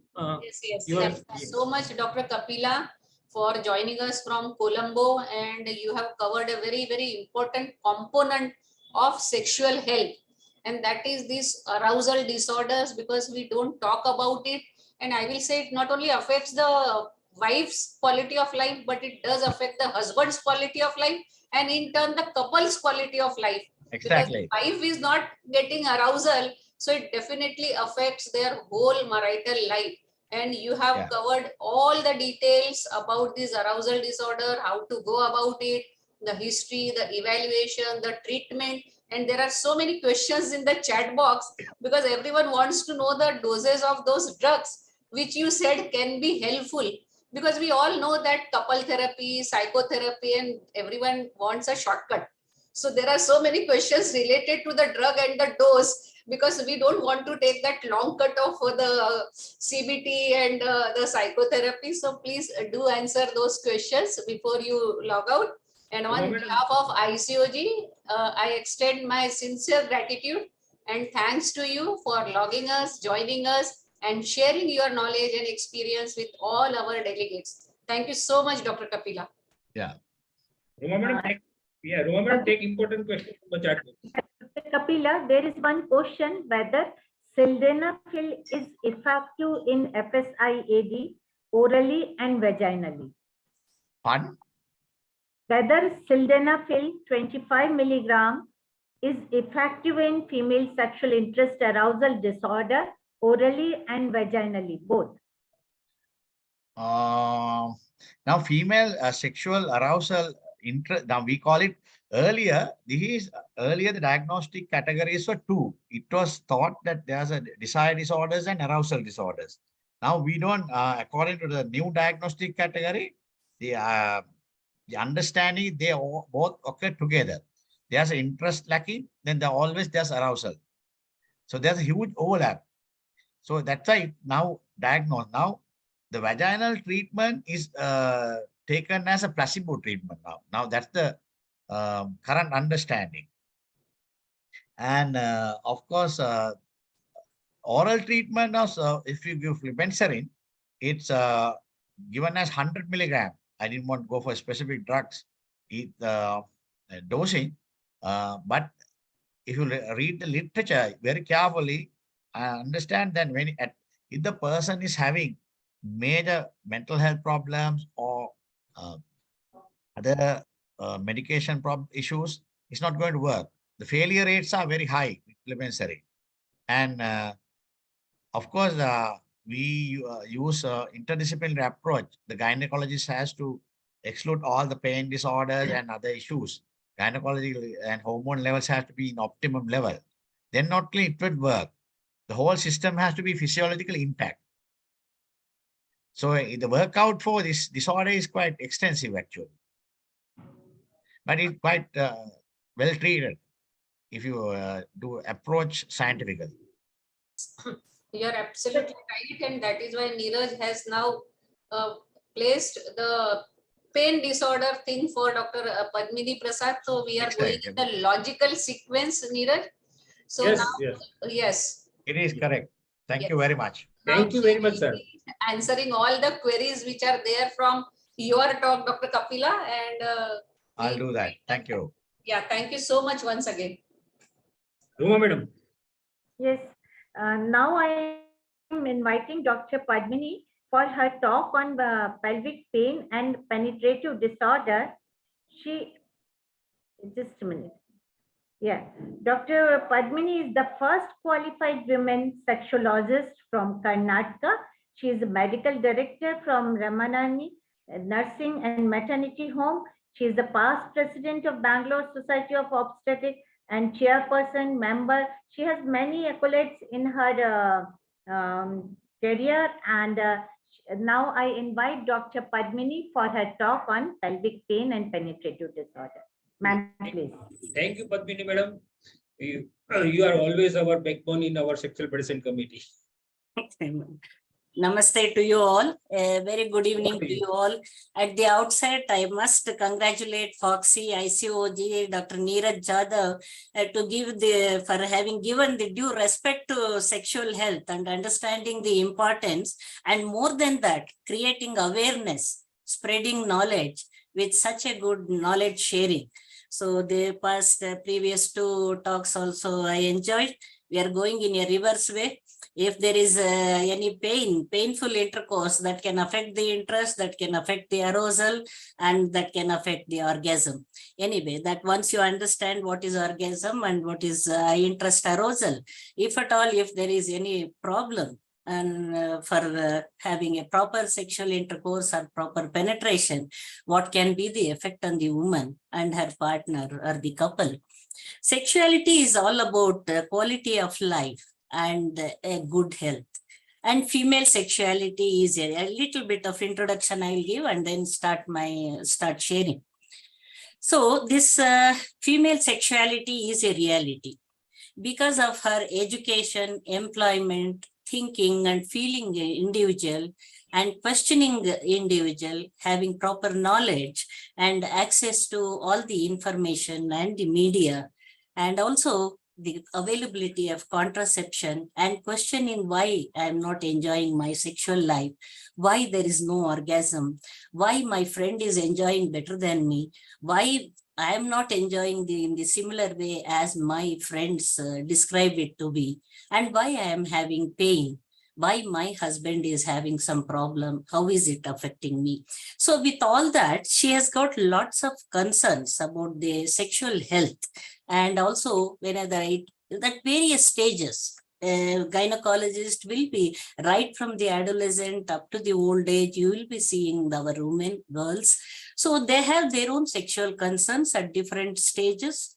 And so you should answer that, and all those concerns have to be addressed. For that, you should have a proper knowledge, proper understanding, and how to take history, how to come to a conclusion that she's been having the sexual problem, because most of the time they present to you in an indirect manner. They may be coming with repeated white discharge, repeated infections, repeated pain, lower abdomen or backache, but never able to tell that they have got some sexual problems. I have no interest. I am not enjoying. Always I quarrel with my husband. These are all the indirect ways of presenting, and you have to look into that, take a proper history, and where exactly is the problem, why the woman is not satisfied with the repeated prescriptions and the treatments. So this becomes very important to have a proper knowledge, and I must congratulate Dr. Neeraj and ICOG for spreading such a good knowledge to all the gynecologists. And to one or two examples I just gave about this pain penetration disorder. And recently a woman came to me. She had visited 4 gynecologists, and she was always complaining of pain. My husband always was telling me, the moment I start the intercourse, she was getting very severe pain. And with all the gynecologist examination, there was nothing which they could relate to, or whether there is any problem in the genital region. But why is she having such a severe pain? Only she was pointing to one point, where the moment that point is touched, she used to have this stinging pain, and she could not cooperate with the husband for the intercourse. An example of vestibulodynia. But she was referred to a psychiatrist, and she was on antidepressant, which further reduced her desire, and she kept away from having proper intercourse.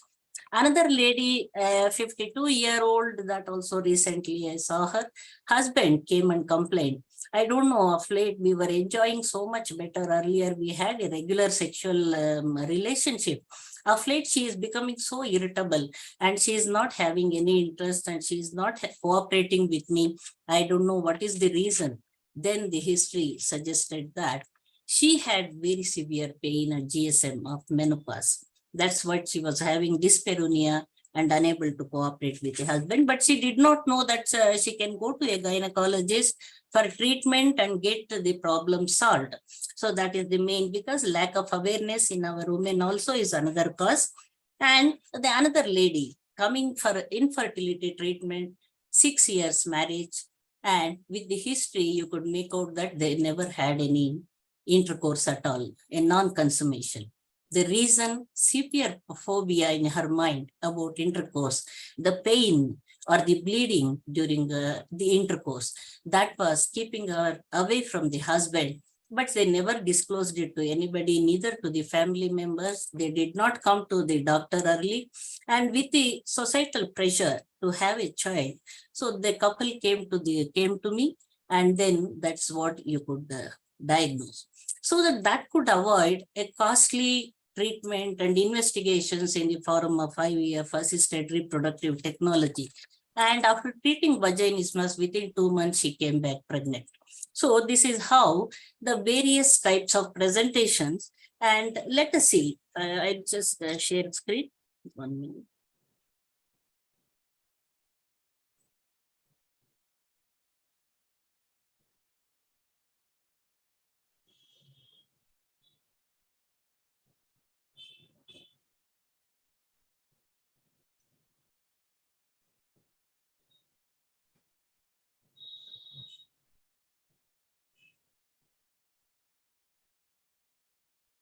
Just before I go through the slides, you will understand it better if I just tell you in a nutshell.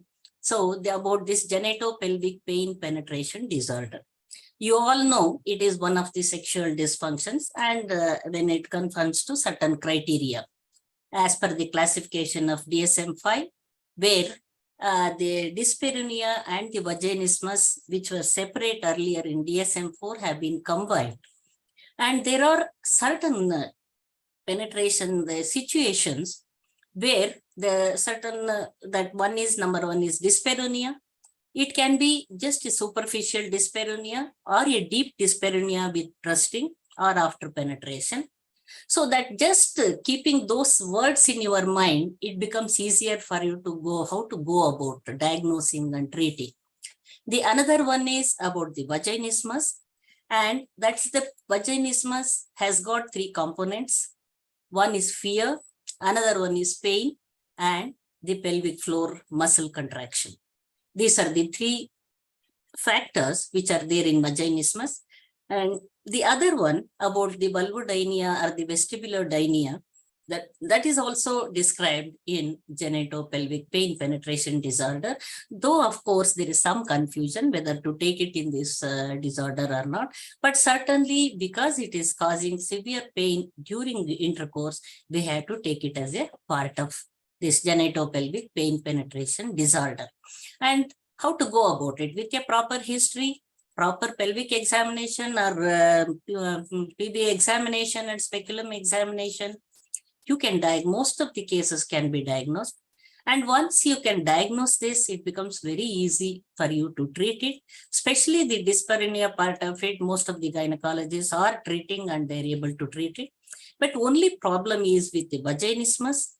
To diagnose vaginismus and also to treat it, sometimes it may be difficult, because I have seen most of the time what happens, they will be just telling the woman, you have to relax, you have to cooperate, and give her one xylocaine jelly. So that when the xylocaine jelly is given, they think the pain is taken away, and so she will be able to. So there, it does not end there. It needs a proper desensitization procedure for vaginismus, and it is very common, extremely common, very common with highly educated, highly placed couples and the educated class, more than the rural ones. So it is very important for you to diagnose and also give her quality of life and solve her problems. So going through these slides, genitopelvic pain penetration disorder.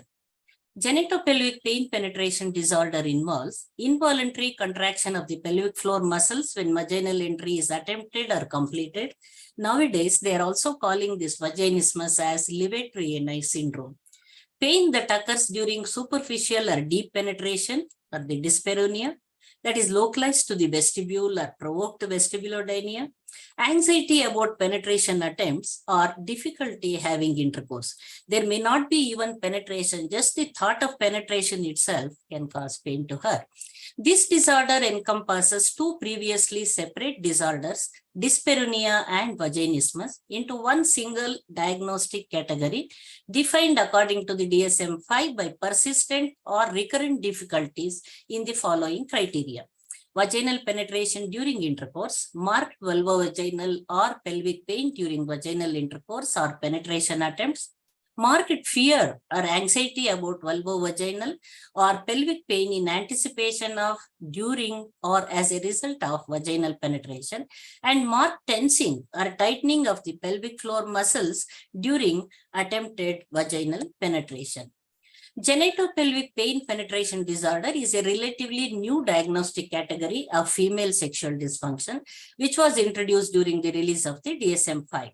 It reflects the combination of two previous categories of female sexual dysfunction, dyspareunia and vaginismus, into one entity. As such, there is confusion surrounding the proper terminology and diagnostic criteria used when evaluating female sexual or genital pain. This is how this has been, the DSM-4 to DSM-5, the female hypoactive desire disorder and arousal disorder, which just the previous lecture you all heard about it. So that is merged into female sexual interest arousal disorder. Female orgasmic disorder is unchanged. Dyspareunia and vaginismus have been merged into genitopelvic pain penetration disorder. The likely biological antecedents to genital pain are an exaggerated and prolonged inflammatory response in the vestibular mucosa, causing neuroproliferation and leading to eventual hyperalgesia, allodynia, and pelvic muscle tension in the genital region. These processes interact with psychosocial factors to produce chronic pain. The incidence varies with depending on the studies that has been conducted, varying 3 to 25% for dyspareunia and 0.4 to 6.6% for vaginismus. The most of the cases you see in the around the menopause and also younger individuals. Diagnosis of this disorder is based on specific criteria in the DSM-5. The criteria require persistence or recurrence of one or more of the following: vulvovaginal or pelvic pain, fear or anxiety, tensing or tightening of the pelvic floor muscles. Symptoms must have been present for more than or equal to 6 months and must cause significant distress in the woman.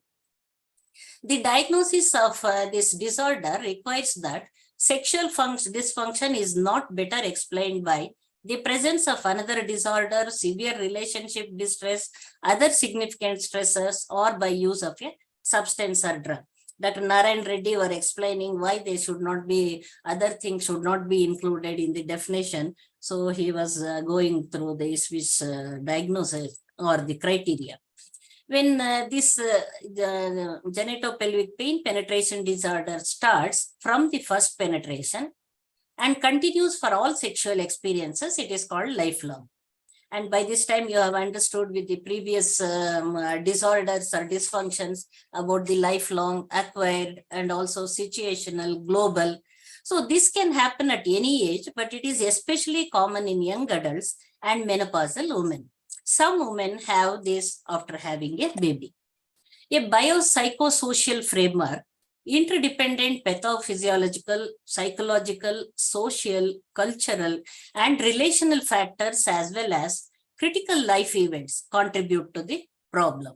So there can be so many cultural inhibitions, social inhibitions, inhibitions for masturbation, inhibitions to have intercourse, and it should be only for procreation, not for pleasure. There are so many mindsets among our women, which becomes a hindrance or inhibition to and sometimes the bad advices given by the friends and the sex, it can be painful and intercourse will be painful and all that. A casual bad advices given to the girl or the woman also can lead to this problem. So in this differential diagnosis, we take number 1, vaginismus, superficial dyspareunia, deep dyspareunia, and vestibulodynia. So some of the common causes of dyspareunia you can see. Dyspareunia with normal pelvic organs can be there. Urological disorder, psychological, inadequate lubrication, a very common thing. A chronic PID, endometriosis, chronic pelvic pain, anything that causes pain inside in the pelvis. So with the pelvic examination and the gyneco, I don't have to say, elaborate on this matter. Vaginal atrophy, vaginismus, post-surgical conditions, and post-childbirth, all this can be a cause for the dyspareunia. Scientists aren't sure what causes this genitopelvic pain penetration disorder, but they have found some associated factors like vaginal infections or other gynecological conditions such as endometriosis, vaginal atrophy or dryness after menopause or GSM, relationship conflict, poor communication with partner, poor body image, past sexual abuse. So the history of sexual abuse in some is really extremely important. I have had quite a number of girls who have had this child sexual abuse with the teachers and with the outside, and which they have not been able to tell their parents and keeping in their mind, and developed deep-seated hatredness or the negative attitude towards the sexual intercourse. And so they will not be able to cooperate with the husband, thinking that it causes pain. Feelings that sex is bad or wrong. Virginity myths. This is a very common thing even today, even with educated people. They think they had to have seen girls who have carried red ink to say that they had bleeding after the first intercourse. And even though they had never had any intercourse on the first night, but still, because that's a habit of checking the bed sheets, whether there was any blood stains. And even today, it is still there culturally in so many communities. And the girls are so scared. If they don't bleed, what to do? They may think that she is not virgin. So that itself can lead to the vaginismus, the fear of pain, lack of sexual education, and other socio-cultural factors. So the coming to this, what is this vestibulodynia? So many times we keep, nowadays it is gaining so much importance, and many gynecologists are facing this because he complains of pain and the husband complains and they are unable to have intercourse, but on examination you don't find anything. So only but with some tests, and then you can find out that this can be there. Just thought that this vestibulodynia or vulvodynia, whether that is there. It can be primary or secondary, again present from the first experience, or secondary, which develops in patients who have previously been able to have comfortable pain-free penetration. It is the most common cause of pain during sexual intercourse in premenopausal women. Although no epidemiological study of prevalence has currently been carried out worldwide, it is estimated that vulvodynia affects 8 to 10% of women of all ages. It was in 1976 at the Third International Society for the Study of Vulvovaginal Disease World Congress when the first modern description of idiopathic vulvar pain was accepted and the term burning vulva adopted. So this is the 2015 consensus classification for persistent vulvar pain or vulvodynia. The vulvar pain can be caused by a specific disorder like infections, recurrent candidiasis, herpes, inflammatory like lichen sclerosis, lichen planus, some of the dermatological conditions, neoplastic conditions like Paget disease, squamous cell carcinoma, neurologic, post-herpetic neuralgia, nerve compression or injury, neuroma, trauma to female genital cutting and obstetrical injuries, episiotomy scars, iatrogenic, post-operative or chemotherapy, radiation, hormonal deficiencies like genitourinary syndrome of menopause, or lactational amenorrhea. In vulvodynia, this vulvar pain of at least 3 months duration without clear identifiable cause, which may have potential associated factors.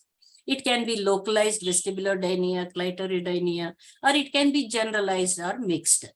Provoked is but just by touching, but some point of time, just a simple touch can provoke this severe pain, and it can be spontaneous or it can be mixed. The onset also can be primary or secondary. The temporal pattern, that intermittent, persistent, constant, immediate, delayed, all varieties of the pain can be existent.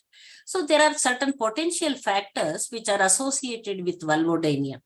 Comorbidities and other pain syndromes like painful bladder syndrome, fibromyalgia, irritable bowel syndrome. So there can be associated factors. It can be genetics, hormonal factors, inflammation with all the level 2 evidence, musculoskeletal problems, neurologic, psychosocial factors, and also sometimes structural defects also can lead to this condition.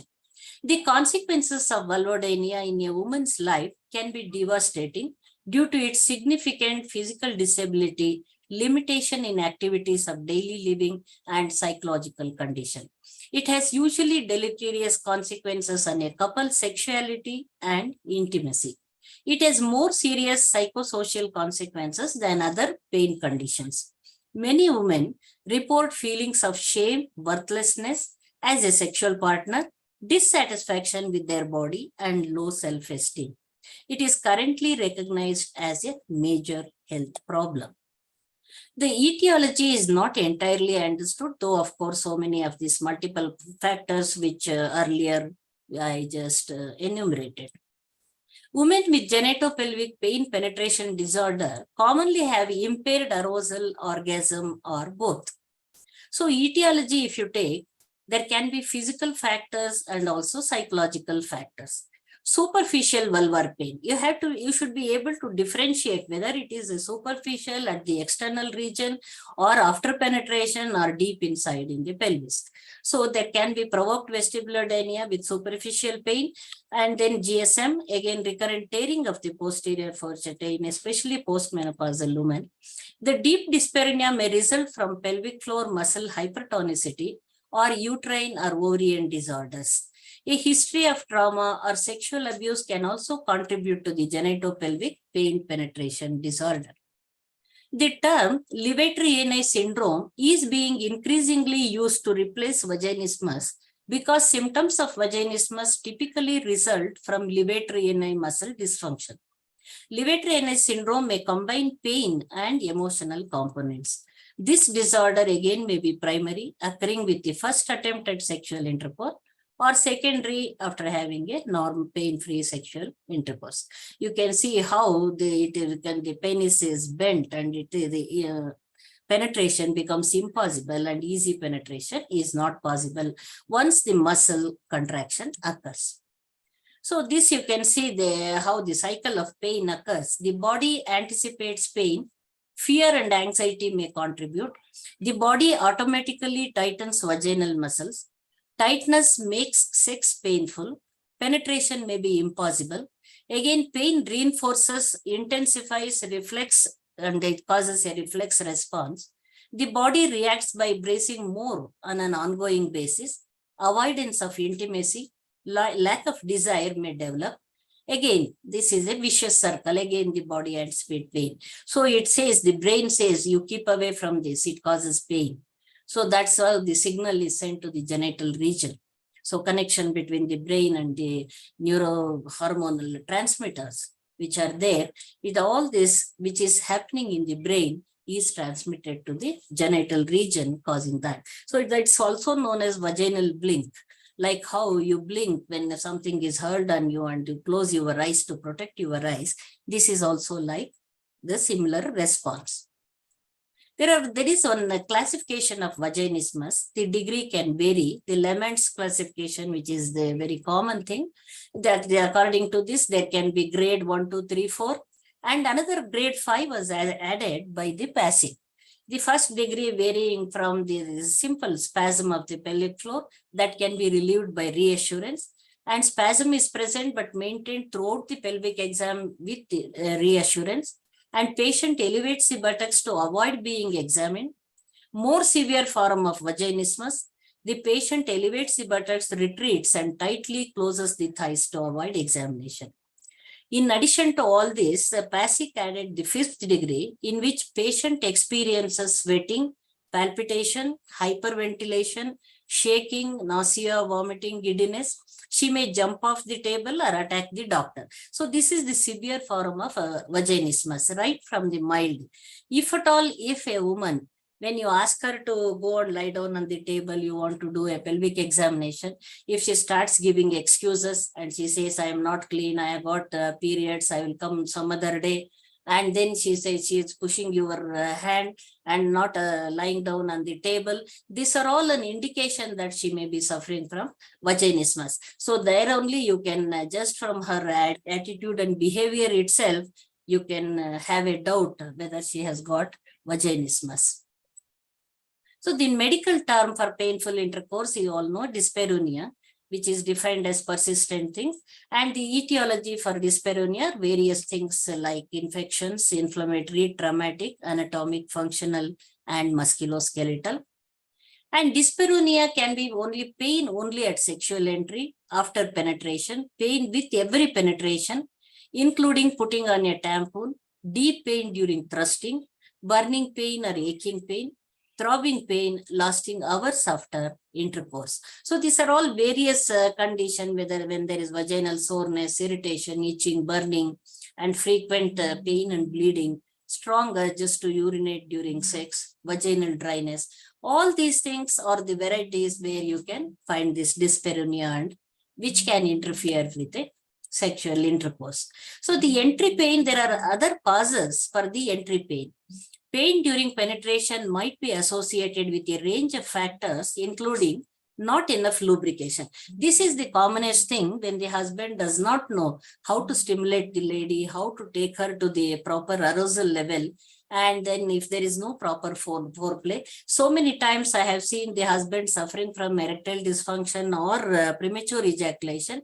They hurry up, and as soon as they get the erection, they straight away go in for penetration. When the woman is not yet ready, still the vagina is dry and there is no lubrication, that is the time she does not enjoy, and because of the friction, she starts getting the pain. And when this happens repeatedly, then she loses interest, and because of of lack of communication, she will not be able to tell the husband, and this is a persistent problem. One of my patients went for the divorce and went to the family court, and when they referred her back to me, so this was the thing which she described. And then when this was corrected, then they did not go for divorce, and next year they had a child also. Certain medications are known to affect sexual desire or arousal, which can decrease lubrication and make sex painful. These include antidepressants, high blood pressure medications, sedatives, antihistamines, and certain birth control pills, because there are a lot of questions regarding OCPs, whether it causes problem. Number one, OCPs can reduce the desire because of the progesterone content, and it can also cause dryness sometimes, and also the painful intercourse. Mainly that the interest and arousal can be reduced by the oral contraceptive pills.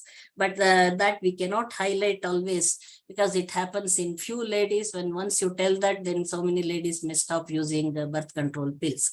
So it can cause, but when you give birth control pill, you can when you are taking the history indirectly, you can ask her whether she has any problem with the sexual arousal.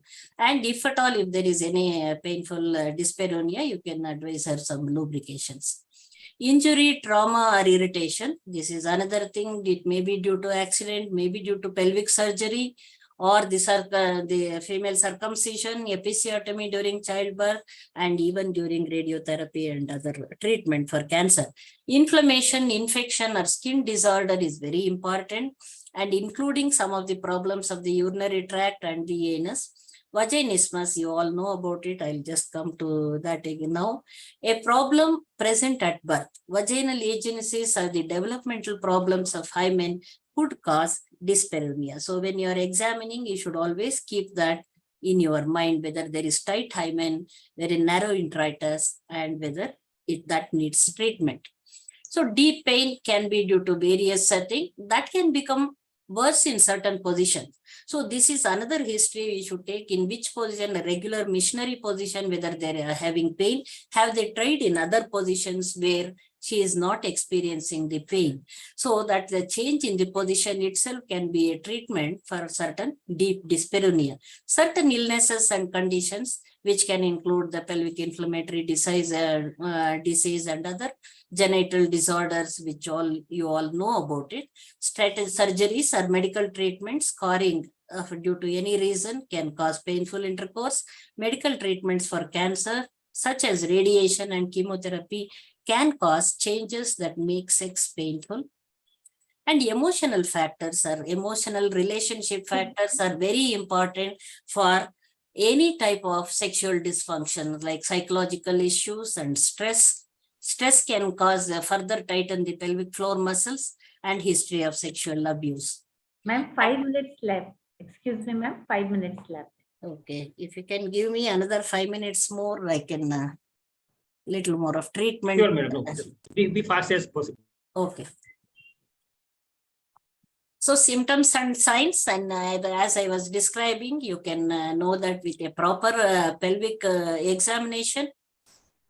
So the impact of dyspareunia on mental health and quality of life is very important, which can lead to depression, loss of self-esteem, poor self-image, increased anxiety. More than that, it can have its effect on the partner, causing a loss of physical affection, emotional distancing, erectile dysfunction, premature ejaculation, and also extramarital affairs. So diagnosis is mainly based on the symptoms and a proper pelvic examination. It can detect 90 to 99% of the reason for the dyspareunia. A proper gynecological examination looking at the external genitalia, including the muscle tone, skin color, texture, seeing the clitoris, and for any ulcers, rashes, discharge, and the Bartholin glands, clitoral adhesions, herpes simplex. These are all look simple, but they can cause very severe pain during intercourse. And with one finger testing, especially in vaginismus cases where she may not allow you to do an examination. So you have to be very careful and explain the examination to the patient from a non-threatening area to the deeper examination. And it can include bimanual and also speculum examination if there is a need to test the discharges and whether there is any infections in the region. So to diagnose this vestibulodynia and give a patient, sometimes you can give the patient the mirror and ask her to point out where exactly she is getting the pain. And so examination, you had to focus on inspecting all the vulvar skin, creases between the labia minora majora, clitoral hood, urethral meatus, hymen, and openings of major vestibular glands. And this is for the provoked vestibulodynia, a moist cotton swab. This you can just hold the cotton swab and touch the area from 1 o'clock to 11 o'clock. And sometimes only posteriorly there can be pain from 4 to 8 o'clock. So a digital examination, urethra and bladder examination, speculum examination, bimanual examination can give you clue about the cause for the pain. And examination can be sometimes difficult, especially in vaginismus cases. So you have to explain her each step for examination. And to diagnose various tests which are available depending on the condition. It can be pregnancy tests and blood tests and a hormonal test. Sometimes you may need a CT scan, MRI scan, and sometimes a diagnostic laparoscopy to relieve the adhesions, endometriosis, and certain conditions inside the pelvis. These are all transvaginal ultrasonography. So all these things you all know about it. I will not go into the detail. And about ultimately, finally, with the laparoscopy, you may be able to detect certain conditions. So aim of treatment is to break the vicious cycle, replacing pain by pleasure, spasm by relaxation, make the woman feel that she owns her vagina and can share it for sexual activity should she wish. And at the same time, healthcare providers should show a warm, sympathetic attitude with a great patience, with all privacy, and with a helpful attitude. So treatment depends on the cause, whether it is for the superficial dyspareunia, deep dyspareunia, or for the vaginismus, you need systematic vaginal desensitization, and botulinum toxin is the recent one. In some cases, it may help. And so treatment of vaginismus, number one is sexuality education, remove the myths and misconception, exploration of phobia, self-exploration of sexual anatomy, ask her, let her be comfortable looking in the mirror about her own genitalia, and Kegel's exercises to control the vaginal muscles, insertion of dilator, and it can be a finger, the self finger and the partner finger, or the dilators which are available under controlled relaxation, then sharing control with the partner, and women in control of penile insertion and transfer of control to the partner. So this is how then, so remove the phobia in her, and with anatomy, physiology, and relaxation exercises. So sometimes you need multidimensional integrative treatment for pain, anxiety, and muscle tightness. With all you can use sensate focus, pelvic floor exercises, and systematic desensitization. So encouraging and teaching the couple to develop satisfying forms of non-penetrative sex is also one form of treatment, and discuss psychological issues. More than that, to practice good vulvar hygiene is the first step, including wearing cotton underwear, washing with mild soap, avoiding douching, over-the-counter vaginal deodorants. If a lubricant is used during sex, it should be non-scented and water-based. And these are simple things, but you have to give instructions, and not to shave the area whenever there is an infection. They can cut the hair short, and because most of the time they just shave the area and come with spread of infection. In postmenopausal women, GSM, when there is estrogen deficiency, estrogen treatment can be used, and pelvic floor, these are all other self-dilatation and levator desensitization.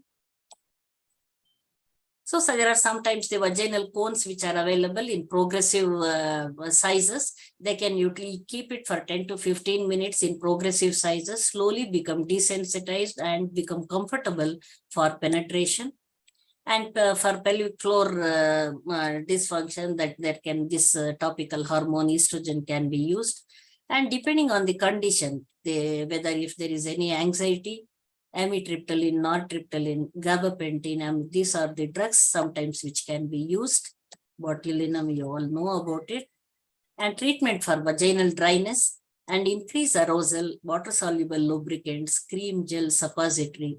Avoid use of oils with latex condoms, and local estrogen or systemic estrogen depending on the need. And treatment of vulvar discomfort, that also you can advise her. And if there is any infection like antifungal, antibacterial, topical or systemic estrogen, this can be used. And don't forget to treat the partner whenever there is genital infection. And so these are all the vulvodynia where previously I enumerated this in a nutshell.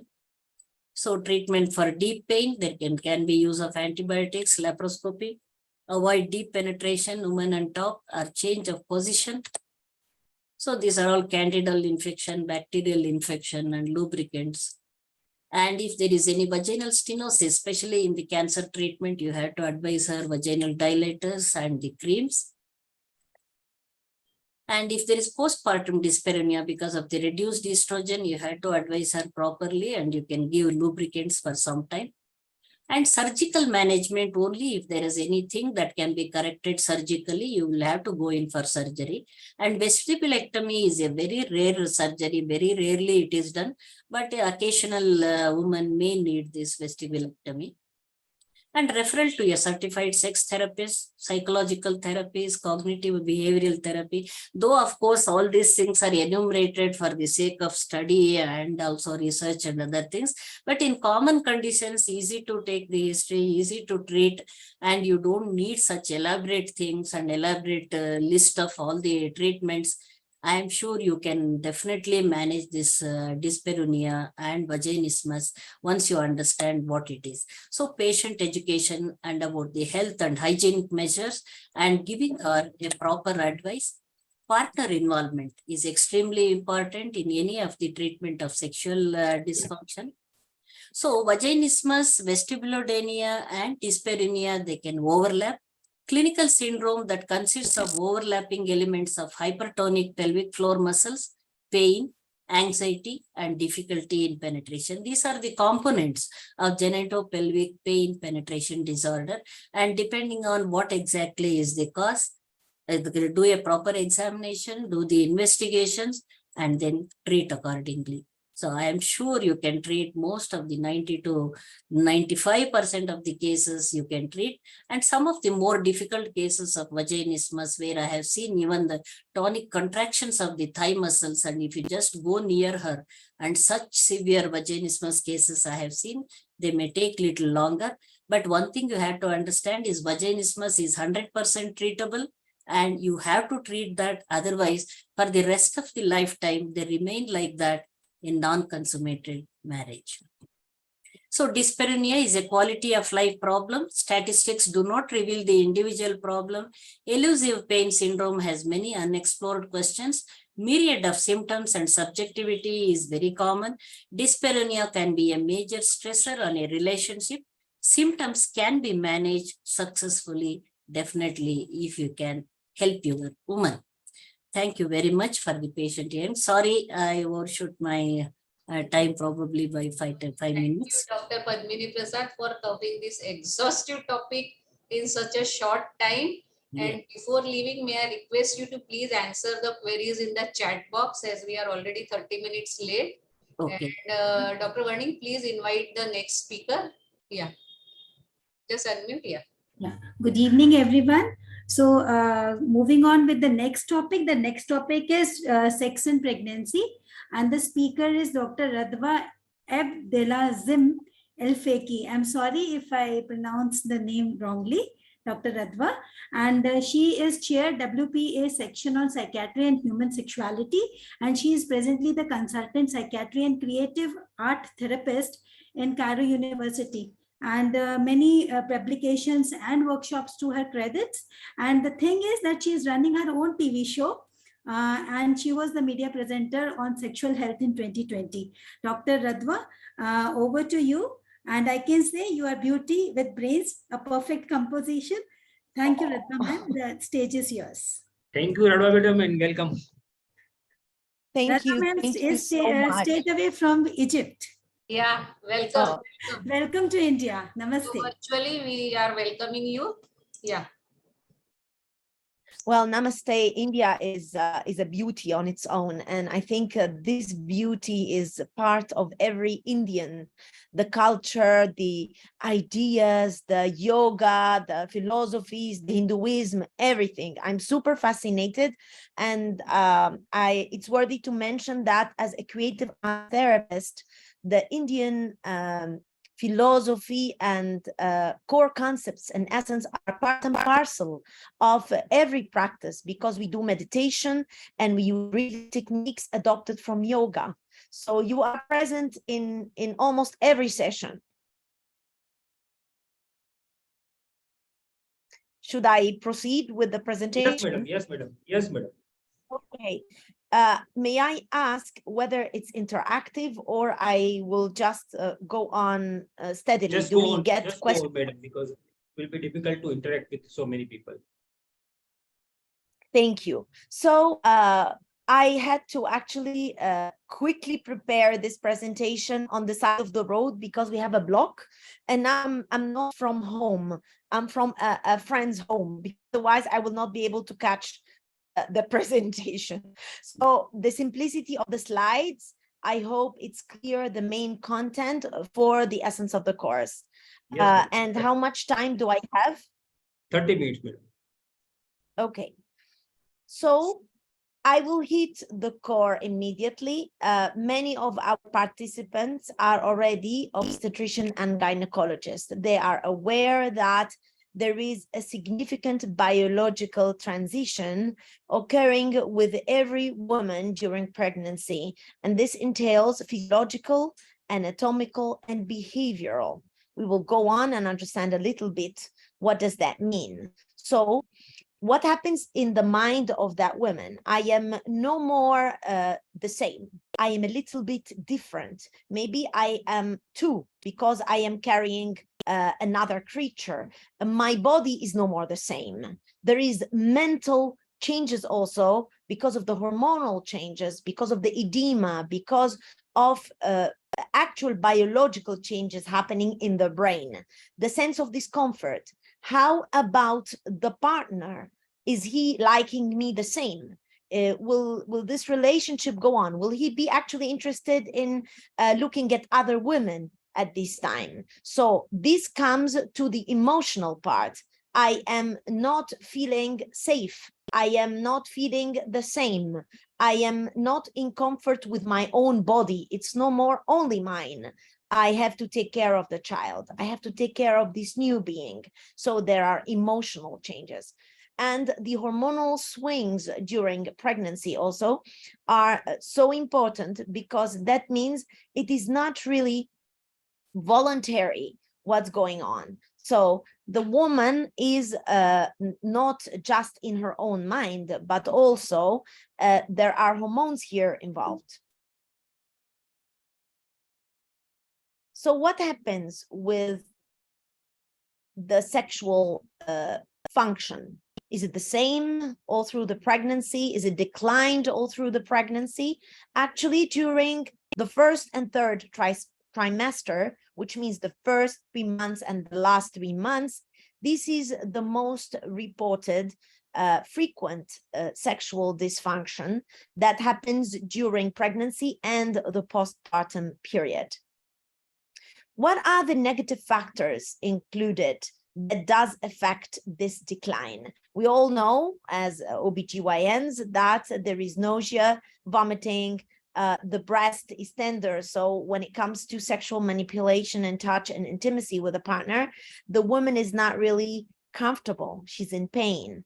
And also she starts to notice the enlargement of her abdomen and the changes in her body more towards the last trimester, the third trimester. How about the psychological factors? As I mentioned in the intro, I am no more as attractive. I cannot wear my clothes. I cannot be comfortable in my own body. I need to go to the bathroom a lot of times. And what if I do intercourse and I start bleeding? The fears and the thoughts are cooking in her head.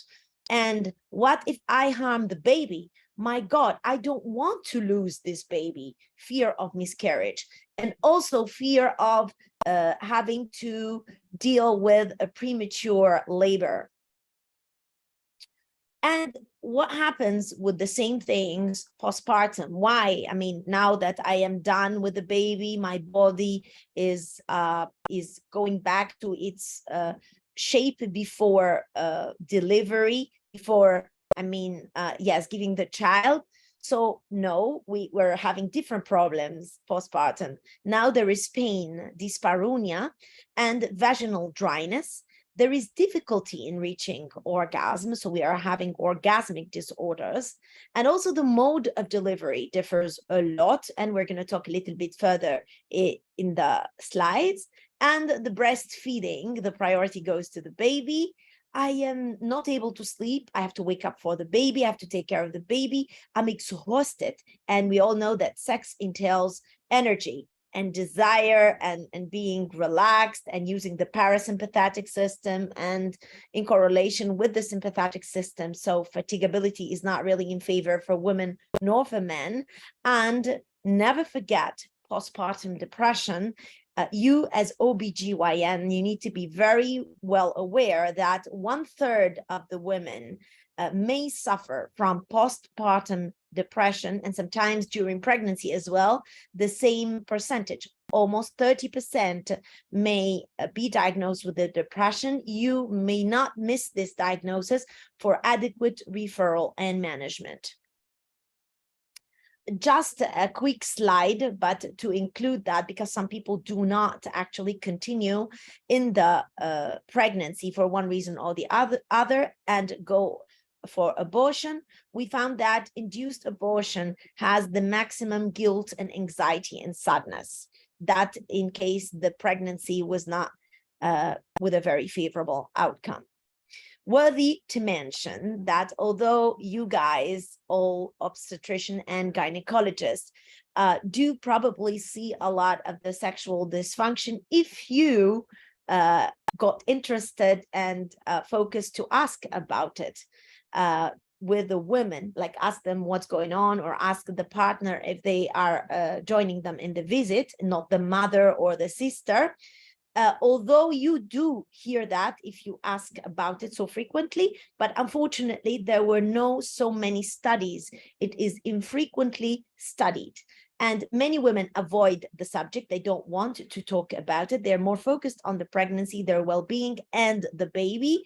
And unfortunately, also, it is ignored by the professional. It's not the main thing. I want to make sure that the pregnancy is good, that the pelvis is opening well, that everything is going okay with the baby, but I'm not focused on the relationship with the partner, which is really something that differs the connection between the OBGYN and the women and their husband. It differs the quality of their life, which is so important. So it is extremely important, as you see, for gynecologists and healthcare workers who consult women during this sensitive period of the life to ask about sexual function, please. So what's the relationship between pregnancy and sex? Is it like something that is linear? As the pregnancy go, the sexuality gets better? What happens? Well, we found that it's inversely proportional, which means the more I am gaining age, the more weeks the pregnancy is going on, the lesser the sexuality. It's going downhill. Why? Because of the reasons that we mentioned and that we will keep talking about. This is an interesting study, Aslan et al. You could see it's quite old because there were no more recent, more inclusive studies, and this is what we are calling for now. Maybe you can help us, guys. It was done on 40 women, correlating frequency of sexual function and gestational week, and it demonstrated an inverse correlation. There is a woman factor with all the fears that we mentioned, but there is also a partner factor, as my previous colleagues were pointing out, and it is actually fundamental and so important. The women start feeling that the attractiveness by herself. She's no more comfortable in her own body, and she needs to protect another being. And also the partner is no more attracted and encouraged to do coital sex. What are the sexual contributing factors? You have the lowest scores on the female sexual function index during the third trimester. Why? What happens? There is decreased clitoral sensation. No more when I touch the clitoris with the fingers or with the penis, or even during oral sex, it doesn't have the same feelings to the woman, so she wants to avoid it. There is a lack of libido, which means I no more have the appetite to have sex. And even if I go on and take the risk, and I am encouraged by the circumstances of the partner, I do not reach orgasm. So we are having orgasmic disorders.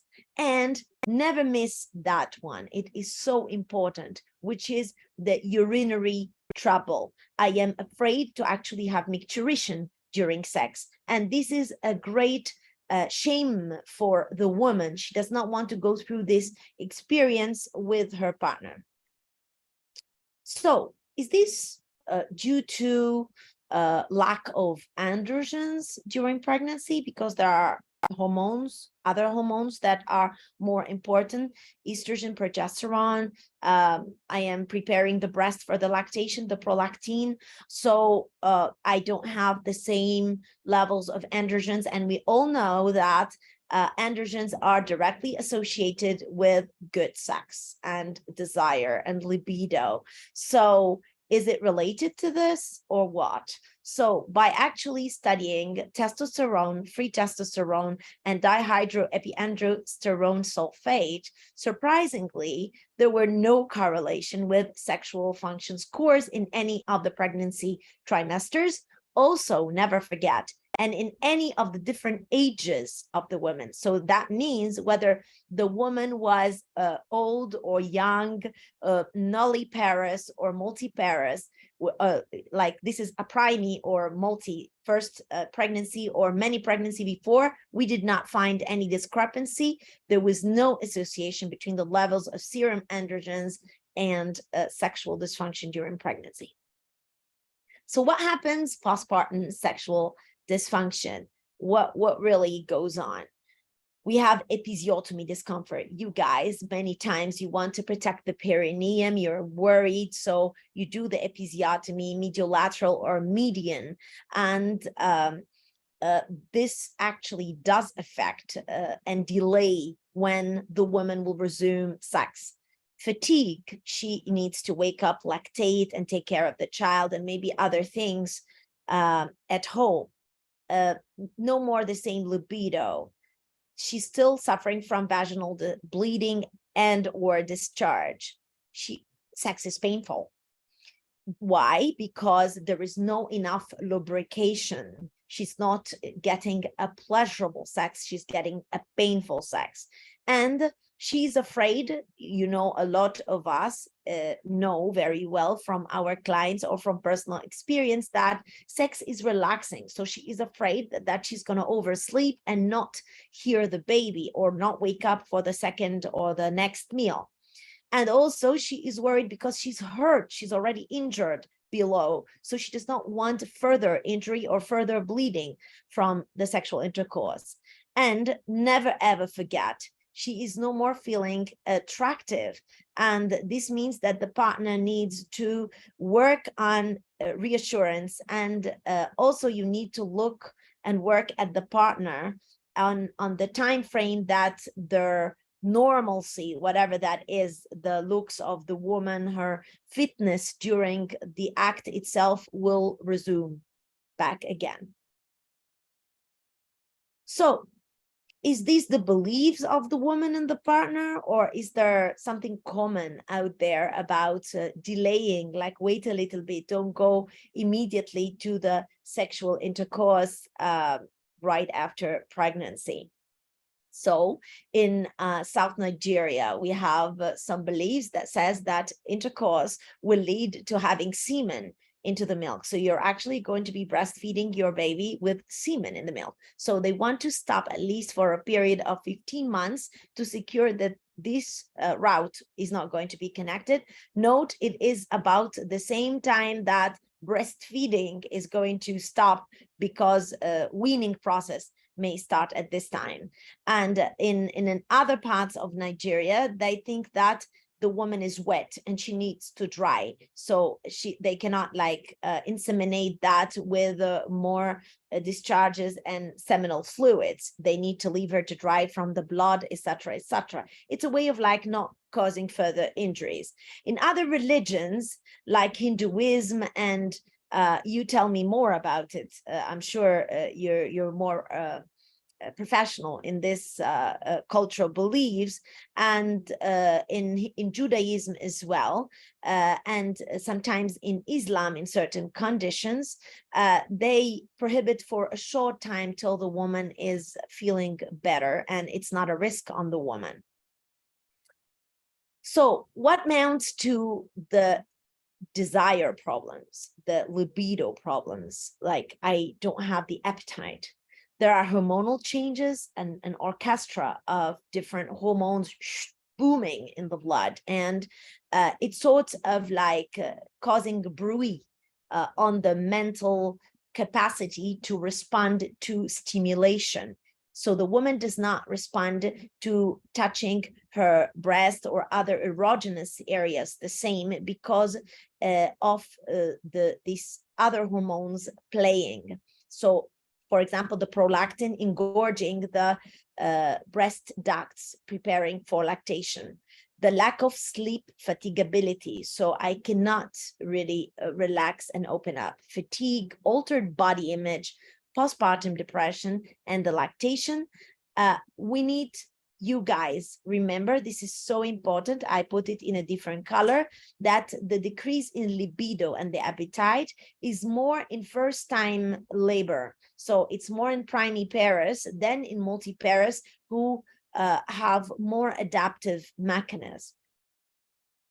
The mode of delivery differs so much, and I would like to include on the slide, although it's written back, further on, that also during delivery, the presence of the partner will determine the impact of sexual dysfunction happening to the couple postpartum. So the mode of delivery, women do not resume sex until 6 weeks in average post-delivery. So this painful status and physiological and biological changes are starting to a little bit heal. There is less pain and more receptiveness, clitoral stimulation, etc., etc. And worthy to mention that those who underwent episiotomy and cesarean section or suffered perineal tear with different degrees from 1st to 4th degree, they delay in resuming vaginal sex. The effect is greater among women receiving median episiotomy versus those remaining intact or sustaining spontaneous perineal tears. Of course, this is a huge risk on you guys because you are now evaluating the pros and cons, whether delaying sexual dysfunction is more important or actually protecting the woman from having a 4th or 3rd or 4th degree perineal tear is more important. It's your evaluation there at the surgery room. Pain, and I just wrote one line, but it's actually a lot more because it has the vaginal dryness, it has the tenderness and the engorgement of the breast. It has a lot more than what is written on that line and mentioned before and after the slide, but I just wanted to coin that those who underwent cesarean section, it has been found that they may be more likely to resume sex earlier than those who underwent episiotomy. What happens to the anal sphincter damage? And you know better than me that damage to the anal sphincter is significantly associated with dyspareunia. So it's not in the back and then the process will only go in the front, so they're not related. The entire perineum becomes painful. So the pain doesn't have to be only in the vagina, but in this area. She cannot sustain the pressure of the sex. And of course, it depends on the degree of perineal tear, 1st or 4th degree. And studies found, I'm sorry, there is a little bit of mess in this slide, but I will read it out loud, that they found that those who suffer from the 3rd or 4th degree of perineal tear are 5 times less likely to resume sexual activity at the same time of those who did not suffer from the same problem. Breastfeeding is a postpartum factor that cannot be overmissed. There is delay in resuming sexual activity because of the hormonal changes and the tenderness, but also because the baby is the priority, which affects the relationship with the partner. The male factor, so the guy is like perfect and fine and is going to be looking for other women and all of those fears in the head of the female. Well, it's actually less likely because we found that the male may be suffering from erectile dysfunction or premature ejaculation. And this is associated sometimes with watching the delivery. So you guys do not be super excited about inviting the father to watch the delivery. It might affect his sexual relationship later on with that mother. You don't want to do that. And one of the other reasons for the erectile dysfunction, you guys, males, are sensitive. You do not want to be hurtful to the mother. So for fear of having a painful intercourse, that means we are operating the sympathetic more potently than the parasympathetic, which might result in erectile dysfunction and or premature ejaculation. How about I am becoming the father and now it's a new responsibility? Maybe it's a financial responsibility. Maybe I'm reminded with all the issues that I had to deal with my parents, with my father. I am worried about my fatherhood. Will I be a good father? Worry means anxiety, means failure of sex, sexual and erectile dysfunction. And this is also related. Males are sensitive or as sensitive as females. Never forget this. So is this all through the pregnancy? Will this continue to be for life, or what happens? Well, no, good news. It starts decreasing. The male usually, especially with an efficient OBGYN, starts getting reassurance, and it decreases in the 2nd trimester and during postpartum, where the gynecologist and the health worker who are working with women at this stage could facilitate bringing the couple together and dealing with those issues. Conclusion.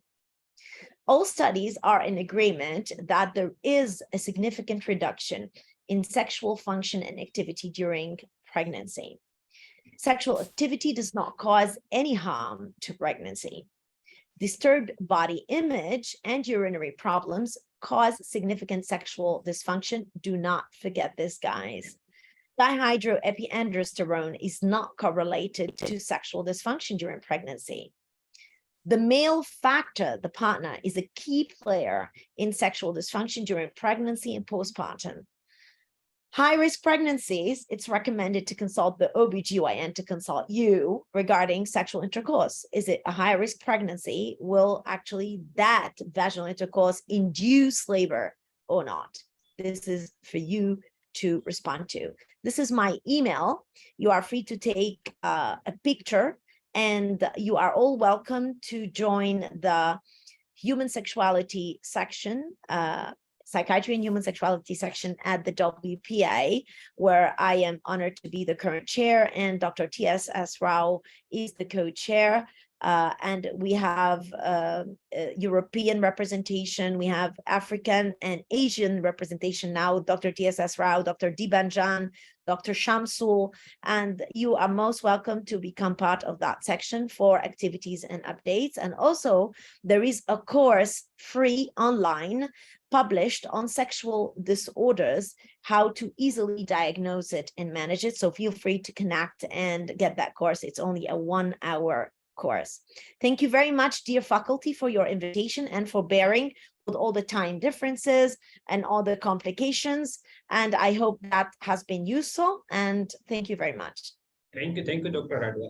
Lakshmi Madam, you're Thank you so much, Dr. Adwa, for sparing your valuable time and logging in from Egypt to sensitize our members. And I must say it was a comprehensive overview of sex in pregnancy. And on one hand, you covered all the myths and misconceptions. And on one hand, you gave us all the scientific facts regarding that crucial aspect, because as you rightly said, we all are obstetricians and patients do have many queries, and including we also have many queries, and you have answered all our queries during your talk. So it was a very, very informative talk for all our delegates. And on behalf of our Indian College of Obstetrics and Gynaecology, I extend my sincere gratitude to you for enlightening our delegates. Thank you so much. Thank you so much, doctor, for that very kind words. And am I supposed to sit or I can leave? Yes, you can please answer the queries in the chat box so that we can start with the next talk. Yeah. Thank you. There are some question, madam, in the chat box. Just you can go through that question you can and just answer them in the chat box, Dr. Adwa. Yeah. Okay, the chat. Okay, thank you. I just opened it. Thank you so much. Of course. Vani? So Vani, start the next talk. Yeah. Vani? Unmute. Arey, Jignesh, you must have logged out and logged in again. Done, ma'am, done. Yeah. Thank you so much. Thank you, Radha, Dr. Radha. It was a very nice and a very nice overview. So moving on to the next topic. The next topic is unconsummated marriage. And the speaker is none other than Dr. Asha Bakshi, ma'am. And she is well-known figure, but then also for the formal introduction, she is presently the Vice President FOGSI 2022 West Zone and Treasurer Ishan, member of Executive Committee, AICC RCOG West Zone. She is the member executive committee for that, founder chairperson for MPH and MP ISAR, and so many prestigious awards to her credits, and so many editorials, and so many. She to her credit goes the first ICSI and TISA and micro TC and so many things, ma'am. Ma'am, the stage is yours. And she is elegance with overflowing knowledge. Ma'am, over to you. Asa madam is our vice president in charge of the sexual medicine committee, and she is always supportive in any of our activities. So welcome and thank you, madam. Thank you so much.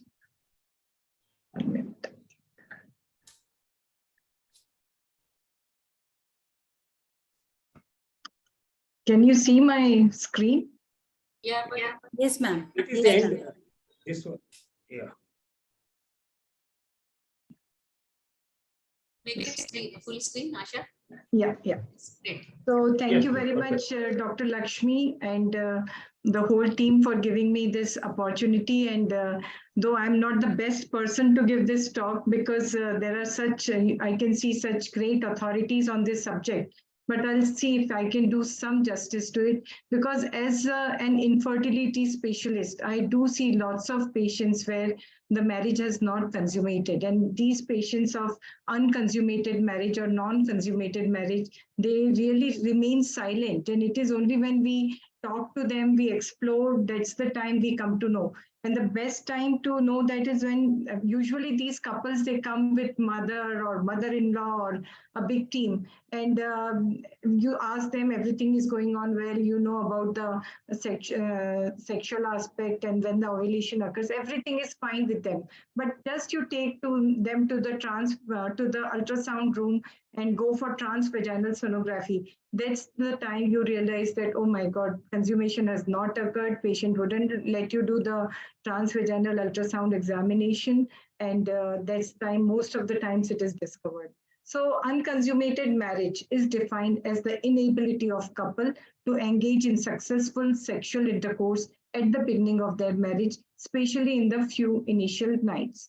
In this situation, the first sexual intercourse may be delayed for years, and sometimes it may never happen at all if the proper help is not taken.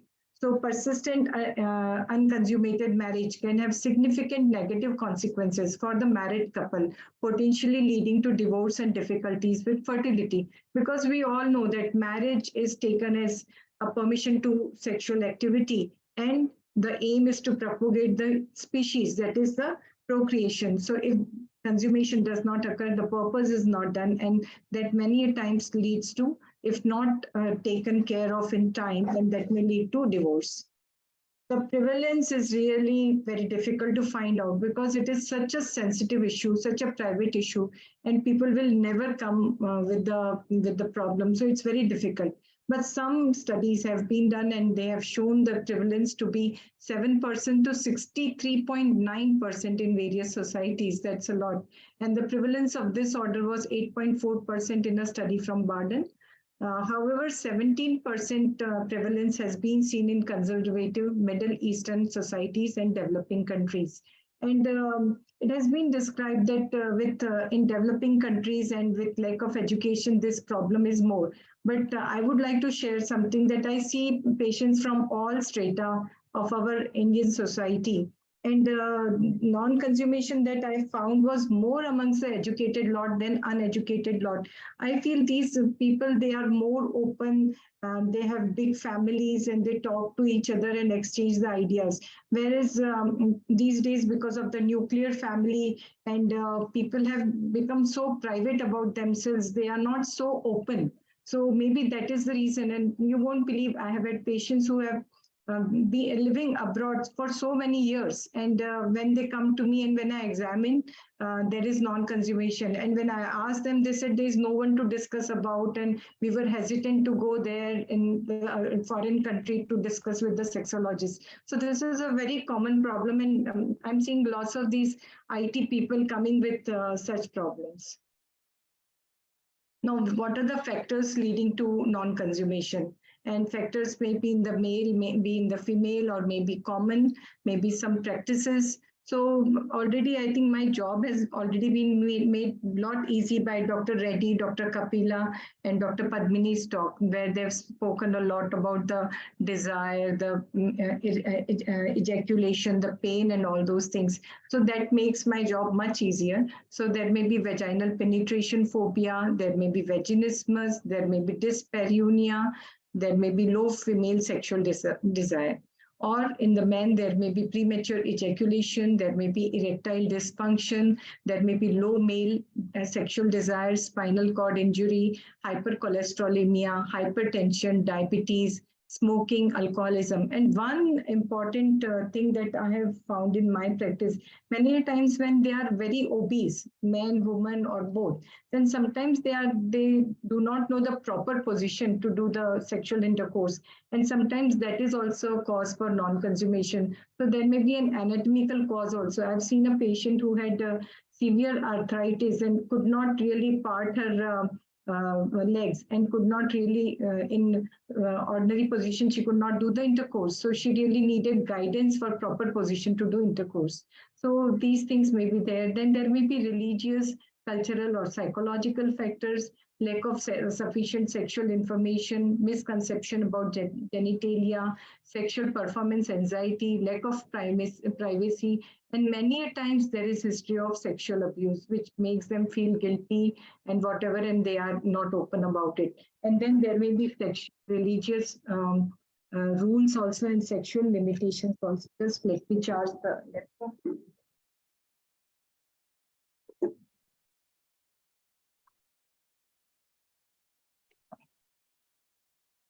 Yes. So there may be many causes for this, and we have to really sit with the patient, talk to the patient, and be sympathetic, be empathetic, and try to find out details what could be the cause of this consummation. And so for diagnosis, the diagnosis of an unconsummated marriage involves a thorough assessment of couples' sexual history, physical health, and psychological factors.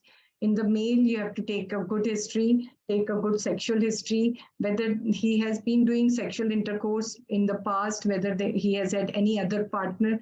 I've had a patient who would say that I had an affair with someone and I was not allowed to marry her. And after that, with this partner, I cannot do sexual intercourse. And I need really 3x porno series even to produce the semen sample. So they were really self-inseminating. And with that, they conceived. I gave them syringes and they did the self-insemination because they wouldn't get success with anything, with any sort of counseling. So that could be something. Then one patient I had who was homosexual.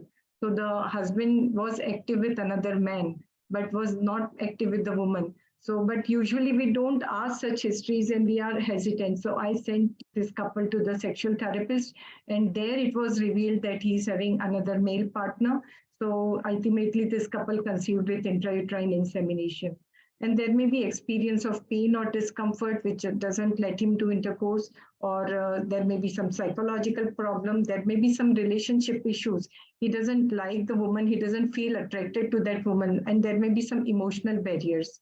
Then physical examination again is important. Genital health and function should be checked for anatomical abnormalities like epispadias, hypospadias, shape of the penis. All these things need to be checked. Physical conditions sometimes may hinder sexual intercourse. There may be severe infection. So all those things need to be checked. Then hormonal assessment, one can check testosterone, prolactin many times is very high in these patients, and that could be the reason for loss of for erectile dysfunction. FSH and LH again important because hypogonadism can be another cause. And many times what happens is that these males have been taking testosterone before, but afterwards, because they think that now they have to conceive, they stop that. And that may be one of the causes. Then organic evaluation, organic erectile dysfunction evaluation has to be done. So these are the tests usually the sex therapists they do. The audiovisual sexual stimulation test, nocturnal penile tumescence and rigidity test, erection hardness score, and masturbation erection index. So all these things have been described in the literature. I'm not the best person to describe it. Then ejaculation assessment, inquire if the ejaculation occurs before vaginal insertion with light or no touch stimulus.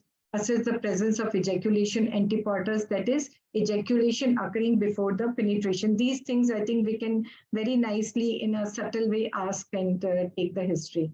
Then for the female, again, gynecological examination, you assess for vaginal trophism and the condition of hymen, evaluate any physical abnormalities or conditions that may contribute to sexual pain or discomfort, as has been described by Dr. Padmini in the previous lecture.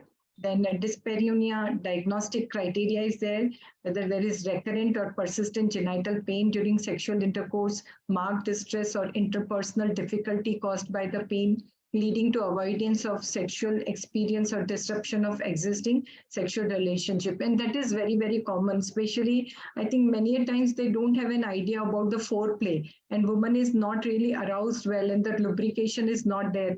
And that could be one of the simple causes of dyspareunia, which we all routine gynecologists can talk and discuss. There are few things that it is difficult. I do understand in our busy clinic, it is not that much, but at least few things we can do in our day-to-day practice.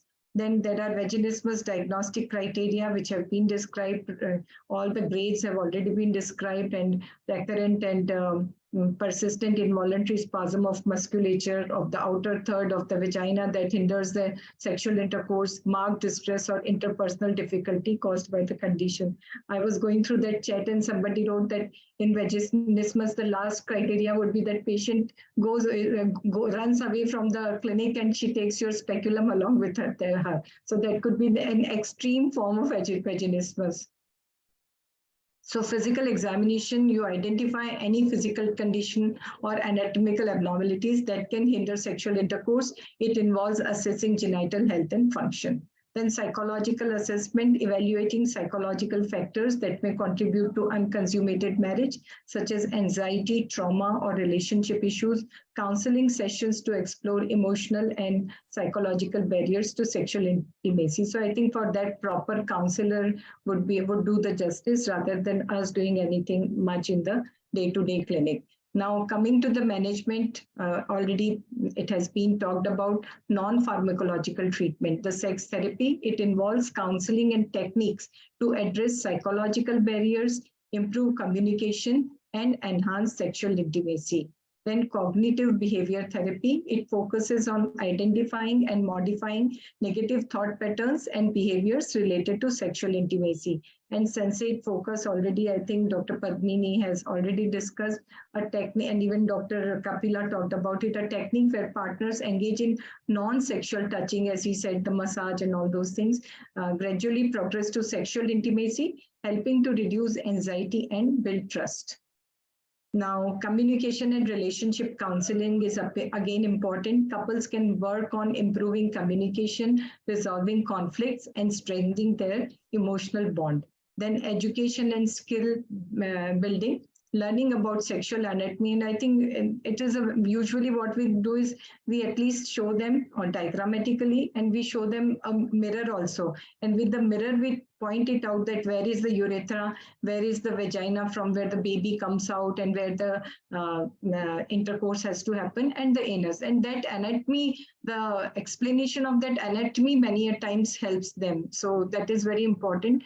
And techniques and exploring sexual preferences can help partners developing confidence and overcome their obstacles. Then relaxation techniques such as deep breathing, mindfulness, relaxation exercises can help reduce anxiety and more relaxed state during sexual encounters. Now, pharmacological treatment, again, if there is erectile dysfunction, I think better is to send to the proper counselor and the proper therapist. But sildenafil is very often used even in our day-to-day practice in the in infertility, when patient has got anxiety and there is he's not able to give the semen sample, then we give them sildenafil, and within 1 hour, usually most of the patients give the semen sample.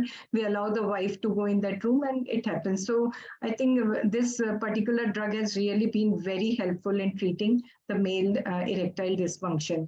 Then if there is hormonal problem, then HRT like testosterone, estrogen therapy can help.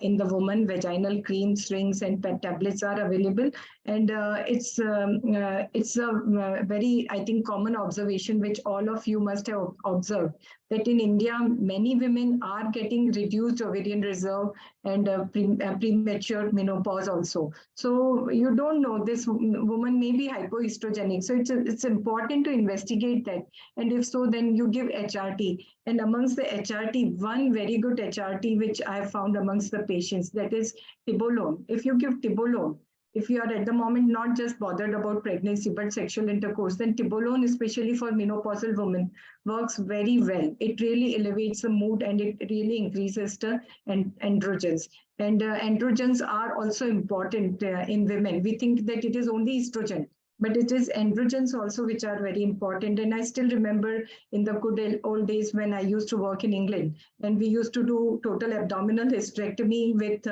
bilateral salpingectomy. And these women immediately would come for implant, the testosterone implant. And then I used to ask for how many days it will work. So my consultant used to say, don't worry, she will herself come and say, oh, I'm running out of my testosterone, so give it back, insert another one. So because what happens with testosterone implants, tachyphylaxis occurs. So they keep on coming earlier and earlier. So that's the reason I used to ask them, how do you decide? And he used to say the patient herself will come.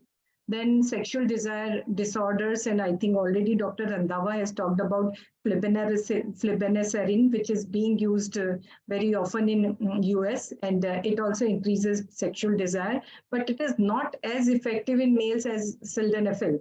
Sildenafil really works, but in females, it does not. The flibanserin is not that effective, and it has been found that it is effective only in 10% of the women. And that too, those women, they should not be having menopause, they should not be having any other problems, and those are the women who are candidates for flibanserin. And it has to be used every day for a month, then only it is effective. Unlike sildenafil in males, which they use and within 1 hour, most of the times the effect is there. So many medicines are coming up, and maybe at the moment it is not available so easily in India. And I was going through I was Googling it, and I found that only if you buy 100 packets, then it will be available. So at the moment, it is not that freely available in India, and probably it is not officially to be used for sexual desire disorders in India.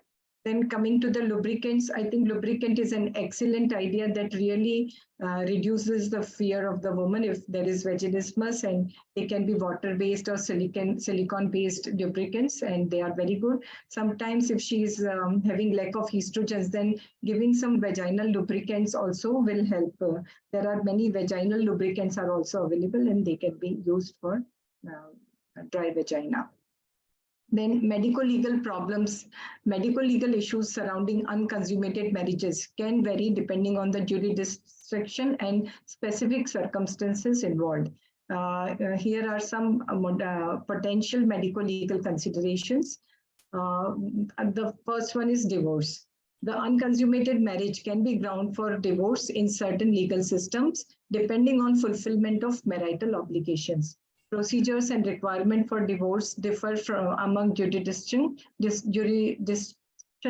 necessitating consultation with a knowledgeable legal professional in family law. Ma'am, excuse me, ma'am. The time limitation is there, ma'am. Yeah. So we have overshooted the time, ma'am. You Okay. just. So it's very important to do a medical legal documentation, and we are not the best people for doing that. So the patient should be sent to the appropriate people and psychiatrist and the sexual health specialist and to the relevant fields, and that will give us that is what is important for the court. So consult with a legal profession who specializes in family law, matrimonial matters to understand the specific medical legal issues. So unconsummated marriage involves the failure to engage in sexual intercourse in early stages of marriage. Diagnosis includes assessing physical, psychological, relational factors through medical examination, hormonal evaluations, and psychological assessments. Non-pharmacological approaches, including sex therapy, counseling, education about sexual anatomy, physiology, and misconceptions are important. Pharmacological treatments may involve lubricants, hormonal therapy, medications for sexual desire disorders. Medico-legal consideration encompass consent, coercion, mental health, and documentation from healthcare professionals. So I would like to thank you all for the patient listening and to ICOG for giving me this opportunity. Thanks a lot again. Thank you. Thank you so much, Dr. Asha. And you have done full justice to the given topic. So thank you so much for sparing your valuable time. And may I ask you to please answer some queries in the chat box. As want of time, we would like to proceed with the next talk. So Dr. Varni, please invite the next speaker. Yeah. Okay, ma'am. Thank you, Asha ma'am, for giving us a great overview of the topic. So moving on to the concluding topic for today, the topic is very interesting, the role of cosmetic gynecology in sexual dysfunction. And the speaker is Dr. Rupinder K. Ruprai. She is from Dubai, and she is an aesthetic gynecologist and gynae endoscopist and reproductive medicine expert as well. And she presently is at Health Bay Clinics, Medcare Women and Children Hospital, Dubai. And she is President, Society of Aesthetic and Regenerative Gynecology, and trainer, International Faculty for Aesthetic Gynecology at UAE and India. And a lot of awards and achievements to her credit. And the stage is yours, ma'am. I invite you. You are a perfect composition of glamour and intelligence. Over to you, ma'am. Dr. Rupinder, ma'am. She was here only. Yeah, she was there, ma'am. I saw. One minute, please. Just, yes. Ma'am is there. Yeah. Is there? Yeah. Yes, Dr. Ruby. Welcome. Welcome. Sorry, let me reposition. Yeah, take your time. And let me share my slides. I'm a little lost. Hang on a second. So share screen, right? Yeah. Yes. Okay.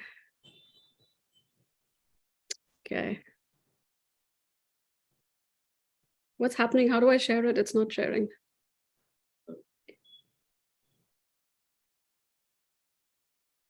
What do I do? Ma'am, you will find a green button at the bottom toolbar. Yeah, it says one participant can share a time. So somebody is already sharing. No one is sharing. Why is it not giving me the option to share my screen? it's showing me green. I'll just send you a screenshot. Okay. Hang on a second. Just a second, ma'am. Yeah. Okay, now it's all right. Yeah. Okay, I go on the first desktop, right? Can you see? Yes. Okay. Full screen? No, Yes. full screen. Yeah, now full screen. Yes. Okay, okay. All right, so can we start? Can I start? Yes, yes, Judy. Yeah, please start. Okay, okay. All right. So apologies if I've delayed anybody. Now we're talking about cosmetic gynae and sexual health. This I can talk for days, but we're going to condense it.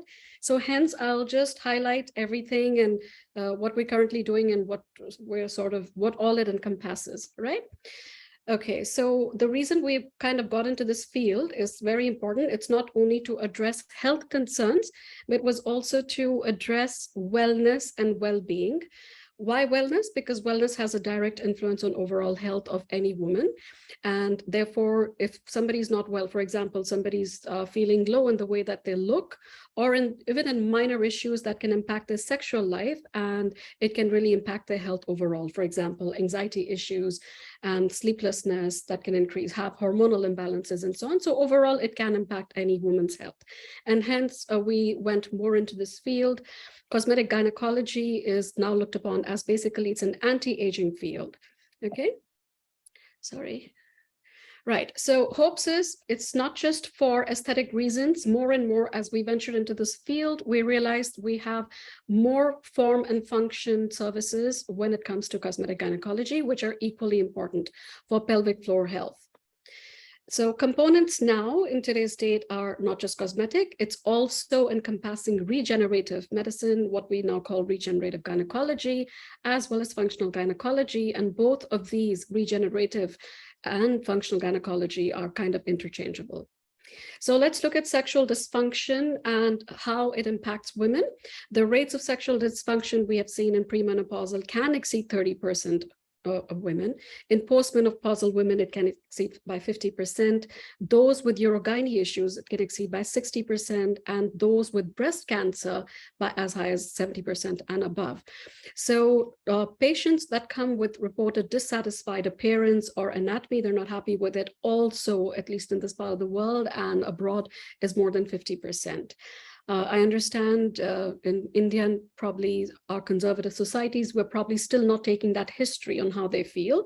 But in this part of the world and outside in Europe, USA, and so on, women actually, proactively come forward and they talk to us about it, that they're not very happy about the way they look and if we can help them with that.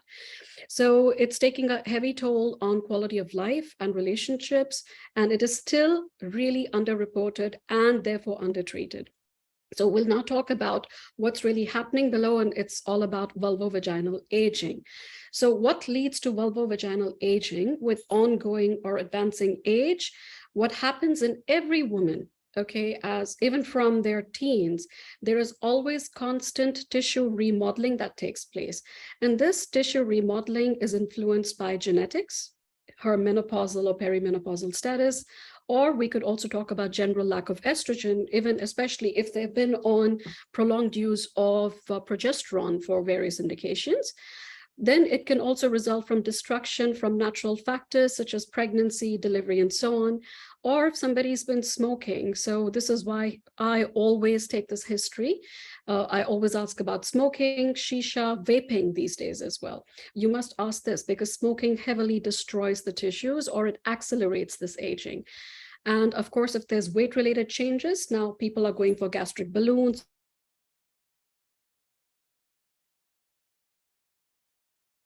Jaro. Earlier, people used to be on Victoza, Saxenda, for weight loss. So all of this, any sort of massive weight loss also is leading to tissue remodeling. Now, this terminology has now become more popular. As we know, it's the genitourinary syndrome of menopause, also called GSM for short. And this is because the vagina, particularly in the women, is very sensitive to estrogen deficiency. It responds very quickly to any estrogen change. And the reverse is also true. For example, if you start, actually substituting estrogen, you see profound changes in the postmenopausal age group. Now, about 50% can suffer in this age group, in the postmenopausal age group, from vaginal atrophy and leading to atrophic vaginitis, also called vulvovaginal atrophy or dystrophy. So the dynamic changes we see in the vaginal tissues, with the estrogen deprivation would be that there'll be shortening and narrowing of the vagina, loss of vaginal folds, the epithelial surface becomes flattened and keratinized, and lack of stratification will therefore lead to more abrasion. There will be exposure, the nerve terminals get compromised, and very typically these women they become very tender to touch. Even if you try to do like a simple speculum examination, they have a lot of pain. Okay. So this aging tissue, ultimately there is dryness, not just dryness, there'll also be laxity of the vaginal walls, which is relaxation of the vaginal walls, and all of this combined can lead to lack of function. So aging prevalence as well, like I said, 50% of postmenopausal women, including 25% of women that are under HRT treatment. It also affects 15% of premenopausal women. So you could say women that at least 5 years before their menopause. It affects, as we have seen already in breast cancer survivors as well, about up to 70%. Now, the sad thing is, majority of the women do not know that this is a chronic condition. It can be an ongoing condition. The sad thing is more than 50% of physicians do not talk about it. And therefore, nearly 80% of women can actually avoid their partners as a result. So now let's look at what we do. And before we look into that, let's talk about the vaginal wall. We need to know the histology a little bit, because now when we talk about the modalities and services that we offer here, we need to know the structure pretty well. So the normal healthy vaginal wall would have the squamous epithelium, the subepithelium, smooth muscle cell adventitia. Now this is important. So the healthy one, you see, there's a lot of stratification of the mucosa, the epithelial cells, and also we see vacuoles, which is very good to keep the vagina healthy, prevents infections and so on. Whereas the atrophied vagina, you see that the stratification has reduced, it's become very thinned out, there is lack of blood vessels, and also the nerve terminals get compromised, as we spoke earlier. Now, when it comes to tissue properties, we need to know this as well. So there are main two functions or two proteins that we look at. That is elastin. Elastin naturally goes towards elasticity, and collagen fibers, which is actually what give the mechanical strength, and it determines the strength of the tissue. Now, the main collagen types, we have many collagen types, in our body. The ones that we focus on is type 1, which renders the most important strength, or, it's responsible for the actual strength. Then we have in the vagina type 3 and also type 5 fibers. So what we focus on, and I'm talking about this because it's important to know what kind of collagen we're trying to aim to rebuild or reform when we talk about rejuvenating the vaginal tissue.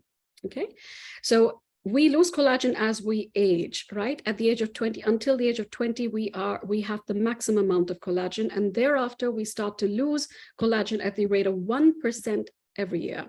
By the age of 50, we would have already lost about 25%. By the age of 75, 50%. Now, if somebody is heavy into smoking, okay, and also alcohol, it can destroy collagen fibers even faster. Okay, also heat, like, if you're living in a very hot country as well, they can have more, reduction in the collagen.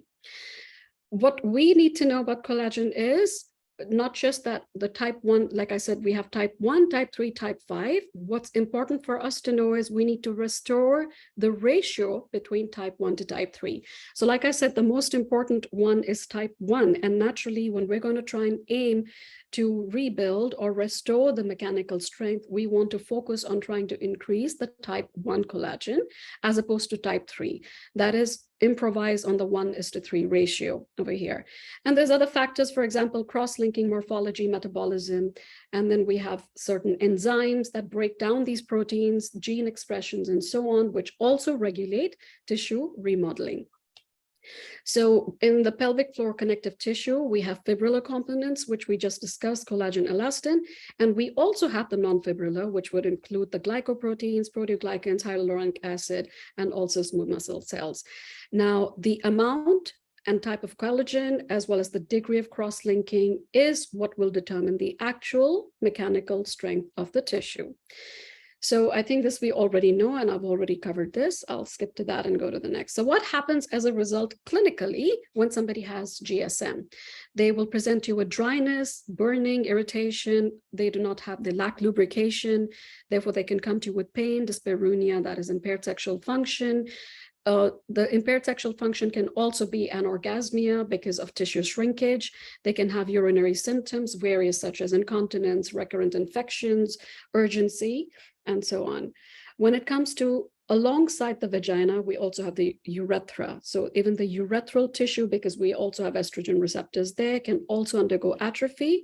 Same things happen over here as well. There'll be a reduction in the flow, reduction in the collagen, in the thickness, and so on. And all of this leads to all the urinary symptoms, especially what we're concerned about is the urgency, the stress urinary incontinence, and so on. As well in prolapse now. So what we see here in prolapse, it's the type 3 collagen, which is increased as opposed to type 1. Elastin also, there'll be increased degradation. There will be more destruction of these proteins. And therefore, we see they have seen this histologically. All of this has been studied with immunohistochemistry studies that it is type 3, which is increased. And therefore, once we try to restore back the type 1, we can, in mild cases, see improvement when we use certain services. And I'll talk about the services in a short while. Okay, what we need to understand whenever we use anything to try and restore back, we have to always maintain a balance between production and degradation of the proteins. So I think this we already know. Pelvic organ prolapse, GSM, female sexual dysfunction, stress urinary incontinence, or also overactive bladder and urinary urge incontinence, recurrent UTIs. These are common in the pelvic floor dysfunction. Apart from this, a patient in this field or your target patients are those with orgasmic disorders, vulval dystrophy, dyspareunia, and then those women that are concerned about the appearance of the vulva and the labia, that is the labia minora and or also the labia majora. So typically in history, they can say that they're not having enough sensation or stimulation during intercourse. They come to you with loose vagina. They feel it's very lax. They're not quite satisfied. Gaping introitus, also therefore they're not happy with the appearance. And of course, partners slipping out during intercourse, tampons falling down, discomfort when they're doing sport or exercise activities such as cycling or horseback riding. What we have to know, because these are chronic, it's a chronic condition, this can naturally worsen over the years. And like I said, of course, therefore the quality of life, it is important for us as healthcare providers to know that these symptoms are treatable and we can manage and control them, right? So now let's look at the scope of the field. It is naturally cosmetic because as goes with the terminology, which will address the aesthetic appearance. And aesthetic, we talk about if it is either protruding or if the labia majora has sunk in, that is loss of the labial majora fat, then also hyperpigmentation and anti-aging as in terms of functioning. And the medical part, of course, is all of what we just discussed, okay, the GSM and the atrophy and so on. So in the surgical options, okay, the female genital cosmetic surgery would include anything that addresses the female genitalia. It could be labiaplasty. The labiaplasty would be either when we're doing surgery on the labia minora to reduce it, okay, or it would be, or it would be labia majora. Now the labia majora can either be reduced or augmented. Clitoral hood would either be resection or if you want to lift it, clitoral hood lifting. And we can also do surgery on the mons, again, either to augment it or reduce it. Vaginoplasty is nothing but vaginal repair, and then perineal repair, which now, famously, fashionably, we call it perineoplasty. And then we have the hymenoplasty or revirgination as procedures. So I'm not showing anything here because obviously this we can't cover all of this now. Let's talk about the scope of non-surgical procedures and services that we can offer in this field. That would include rejuvenating the vaginal tissue. And here we use energy-based devices. We can also use regenerative medicine, that is cell-based therapy. And we can also do the same for vulval tissue. Again, use energy-based devices, cell-based therapies, or regenerative medicine. And we can also use here on the vulva, because it's external, we can use threads, we can use mesotherapy, we can use something called carboxy therapy. And then to improvise on the pelvic floor muscles, we can use the HIFIM. I will come to all of this very briefly in a short while. Then we have regenerative gynecology, which these days is addressing, as we all know, the endometrial thickness. We can also use it for ovarian tissue. We can use this externally, again, for the appearance when it comes to skin lightening procedures, where, if there's hyperpigmentation, which can happen with ongoing age. Here we can use lasers, and or we can also use peels. These days we're using glutathione as well. Then for sexual enhancement, especially those with orgasmic disorders, we have something called G-spot and O-spot enhancement. If one has medical conditions such as lichen sclerosis, we've seen promising results, vulvodynia, recurrent infections, GS, and so on. We can use dermal hyaluronic acid fillers, and we can also use cosmeceuticals. Okay, so this is an overview of everything that we do.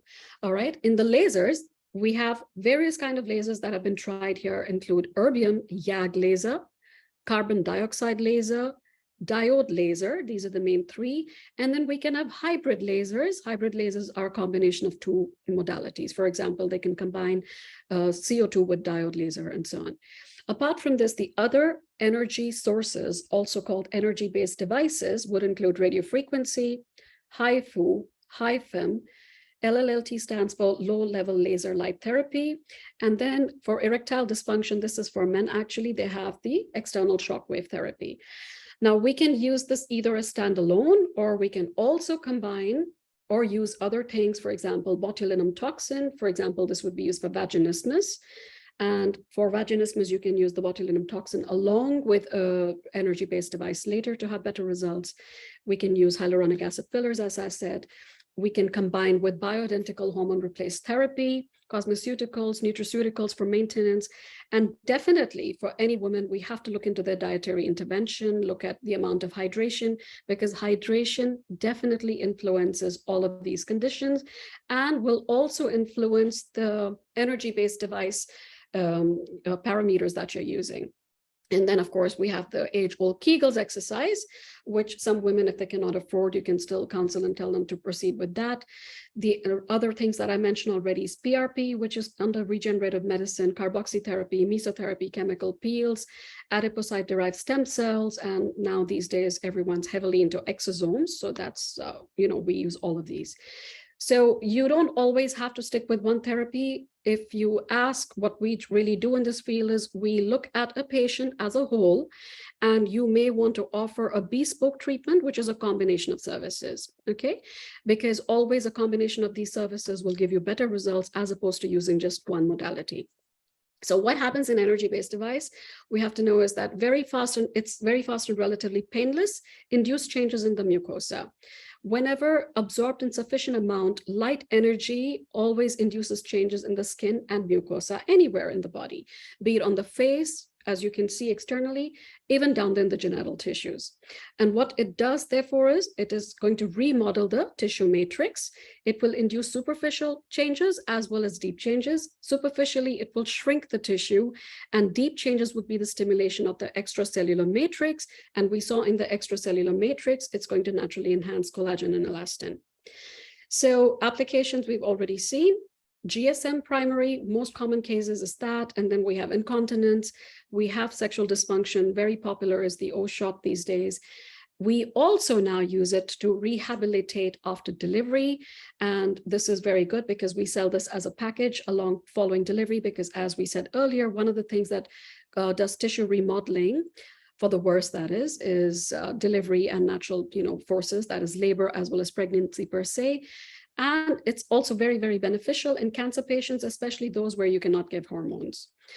Okay, and the others we already have discussed. So are all the claims to the relief of GSM real? Yes, they are. And these, like I said, have already been studied. There's been histology studies using immunohistochemistry. They've seen that it stimulates proliferation of glycogen-rich epithelium. And why do we need glycogen? Because when there's tissue atrophy, there's lack of glycogen. When there's lack of glycogen, there's no lactobacilli. When there's no lactobacilli, women typically, as you will see, get prone for anaerobic infections in this perimenopausal age group. Then the stimulation also leads to formation of new blood vessels, new collagen, as we have seen, and it will therefore take it from an atrophic to a premenopausal state. So now we'll talk briefly on lasers, what lasers really do. So like I said, any application of heat on the tissue will lead to superficial as well as deep changes. Superficially, it will lead to skin ablation. The protein will get contracted with application of heat, so collagen will undergo contraction. And therefore, when you use this, you will see immediately that it's already appearing a bit tight. Okay, within the first 48 hours, if there is a change that you see, it's because of the superficial shrinkage of the protein. And in long-term, long course, you will see a formation of new blood vessels, new collagen, and so on. Now, the laser effect on tissue is dependent upon the amount of energy that we deliver to the tissue. And now this should be determined by the clinician, depending on the age of the patient, the nature of the tissue, the hydration of the tissue, like I said, and so on. So in the energy, we look at various factors, wattage time, the spot size of the laser beam. And here, when I talk about this, it's very important. I'm mentioning these points because it's very important to know that when you do get onto buying a laser machine, you must know how it works, and you must have basic principles of how to use a laser, what a laser is all about. Okay, so you should have at least a brief little course on lasers and the mechanics of laser. Else, so therefore you can optimize your results. When you're using the machine, you can optimize. Else you'll stick to the protocols. You may not be able to play around with it. So it's always very good to know the tool that you're using very well. I think this is true for anything. Even in laparoscopy, you need to know about your, hysteroscope, or you need to know about how you handle the instruments and so on, how you clean them, and a whole lot of things. So for any instrument that you're using or any device that you're using, it's always good to know more about it. And the other things that affect the laser effect on the tissue is the wavelength, most important, the chromophore. Chromophore is the absorption coefficient of tissue. In the vagina, the chromophore is the water, which is why I said earlier, it's very important to talk about hydration, and hydration will greatly influence the results. Okay. So this is all technical stuff, but you need to know on the tissue, hydration, oxygenation, blood supply, the degree of keratinization, and so on. What's important to know is we're applying heat to the tissue, but we need to know that we have to use controlled heat. Okay, if it is uncontrolled, and if you go without any knowledge and go very high, you can actually lead to damages in the tissue, which you don't want to do. But these days, a lot of machines come with controlled and capped parameters where you cannot go beyond that parameter. And therefore, the chances of you causing an injury is very, very negligible. Okay, so as we already know, the parameters you will use in a premenopausal will definitely be higher, as opposed to that in postmenopausal atrophic vaginal mucosa, because there the tissue is, thin, it's dried out, and hence, like I said, you have to know all of this. Now, every laser device is not the same. Okay, so you have to know we have ablative, we have non-ablative, and they have different functions on the tissue. So it can be superficial ablative, or it can be a deeper ablation as well. So it really depends on what kind of laser machine you're using, and then the kind of beam that is delivered, whether it is a single beam or whether it is something that you're pixelating. Pixelating means you're taking that same one beam, and as you can see on the slide, you're breaking that beam down into multiple small beams. Okay, now we have various kind of lasers, like I said, we can use, which is carbon dioxide, erbium, diode, and so on. I'm really sorry, please excuse me. Lilo, I'm giving a talk. I can't talk to you right now. Yeah, sorry. Okay, so this slide shows you how the depth is with each laser beam. In the erbium, it's generally a lot of doctors were very happy to use erbium initially because they felt, okay, it's a lot safer. There was a lot of apprehension in the initial days when lasers came in because they said, oh my God, we're using laser on the vagina. But if you see, the effect of erbium is less. you can still get same tissue results, and I will explain to you shortly how. Then we have CO2 laser. The CO2 laser technology could either be that they're using scanner or pixelated, as I just spoke about. And these days, what's really becoming popular is also diode, because it is non-ablative, okay, and it's known to have a deeper regulated intentional tissue damage. You know, we call it the residual thermal damage, which we are deliberately inducing in order to get the effects. Okay, so we said that wavelengths are very important, and you have to know all these laser machines, they all function at different wavelengths. Okay.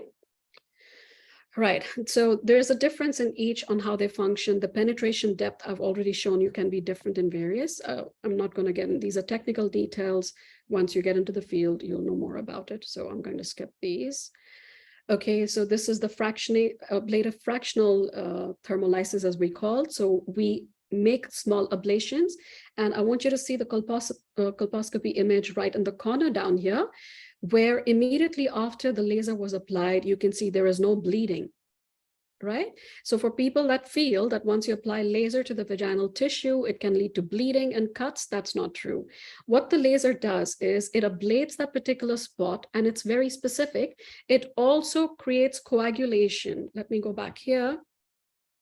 If you look at this, around the blue, you will see that there is coagulation as well here, right? So though it ablates, it will also coagulate at the same time immediately around it, and therefore you do not really see bleeding, right? So you can see on the colposcopy image here, there is no bleeding at all. Okay, now usually when we use these devices, you know, they come with a 360-degree rotating pattern. It auto-rotates a lot of machines. They can either be manually operated, or that is, you manually keep turning, you know, circling it around to hit the beam, or it can be automated, which is called robotic, and they turn around and they give us 360-degree cover all around the vaginal circumference. Now, the number of treatment cycles required, as a standard, we now use at least 3 treatment cycles spaced 1 month apart. So what happens initially is the phase 1, which is the initial thermal damage, which is the first 42 hours. At this time, this is the acute thermal damage phase. We see edema, and we see superficial shrinkage of the collagen elastin fibers. After this, so if a patient tells you immediately after, okay, I'm already feeling it's tight, actually it's not tight. It's only because of the edema. So please make sure that she doesn't have the false reassurance, because she'll say, oh, it worked for the first 2 days and then it didn't work. So you must always educate your patient. And for that, it's important for you to know these phases. The second phase is in the following 30 days. And this is the proliferation phase, where fibroblasts are actually recruited and there's formation of new extracellular matrix and collagen fibers. In the period following that, until the next 40 days, is where the remodeling actually starts to take place. There'll be formation of new blood vessels as well, apart from the collagen, and you'll see starting improved lubrication. So this is one cycle, and hence you will tell her to come every 30, max 45 days, right? Tell her to, and so your next round or next stimulation of the tissue is going to be either at 30 days or 45 days, okay? So we space them out this way monthly. And this again is a colposcopy image. Immediately after, you see again here, you can see it's a colored picture, a nicer one. You see that there is no bleeding at all. Okay, and 2 weeks after treatment, it's completely gone, that ablative spots. This is on histology. When you see the ablation, immediately after, 2 days later, the ablation, the vaporized tissue has healed. And after 14 days, you see that it's already started. The undulating process is here. The epithelia has started increasing in its thickness. And this is 60 days after. You see this has now gone back over here with stratification of the epithelia, as well as vacuolization and so on, and also improved blood vessels. Now coming to the erbium laser, I said, though the depth is lesser compared to the carbon dioxide laser, but they have something that they use called train of pulses or stacking technology, where eventually you can still get the same results as that of carbon dioxide. And again, histologically demonstrated. So in short, the biomolecular effects of these lasers is it will activate initially new collagen with cytokine and growth factor activation, new blood vessels, and therefore it will lead to improved epithelial function. Sorry to interrupt you, ma'am. Apologies. My apologies. We have overshooted the time, ma'am. Right. Okay. I'm gonna then skip and go fast. Please allow me to finish. Thank you. Thank Do you. laser vaginal rejuvenation until non-surgical vaginal tightening. So I'm going to skip this. Now, energy-based devices do not cause vaginal tightening, and this is very important. Please don't tell your patients this leads to tightening, because it does not lead to tightening. It only rejuvenates the tissues. It only improves the functions of the tissue. And it is also not the same as surgical vaginoplasty or correction. This is just a comparison to show you that in initial prolapse cases, or my rectocele here as well, and you can actually improvise by using energy sources. And this is the surgical repair that was done for another patient, just for comparison. So other laser applications we can use for stress urinary incontinence, skip. It's all the same mechanism. And patient improvement has been seen in up to 85 to 80%. Okay. In about 15-20%, there's no changes or they're not happy, but majority of the patients do come back with a positive feedback. Right. So it's also used for skin rejuvenation and lightening, as I mentioned to you earlier. Okay. And I'm going to skip that. Skip. It can be used for lichen sclerosis, promising results within the first 2 weeks of using energy-based devices. They will come to you with absence of itching. Okay, again, histologically demonstrated. Very good results also for vulvodynia, improvement in 40 to 85% of cases. Again, same number of sessions. Can be used for vulval dystrophy as well, which I've already spoken about, and for sensory disorders. Okay. Now, can you use just estrogen alone? Okay, no, they do not give the same result.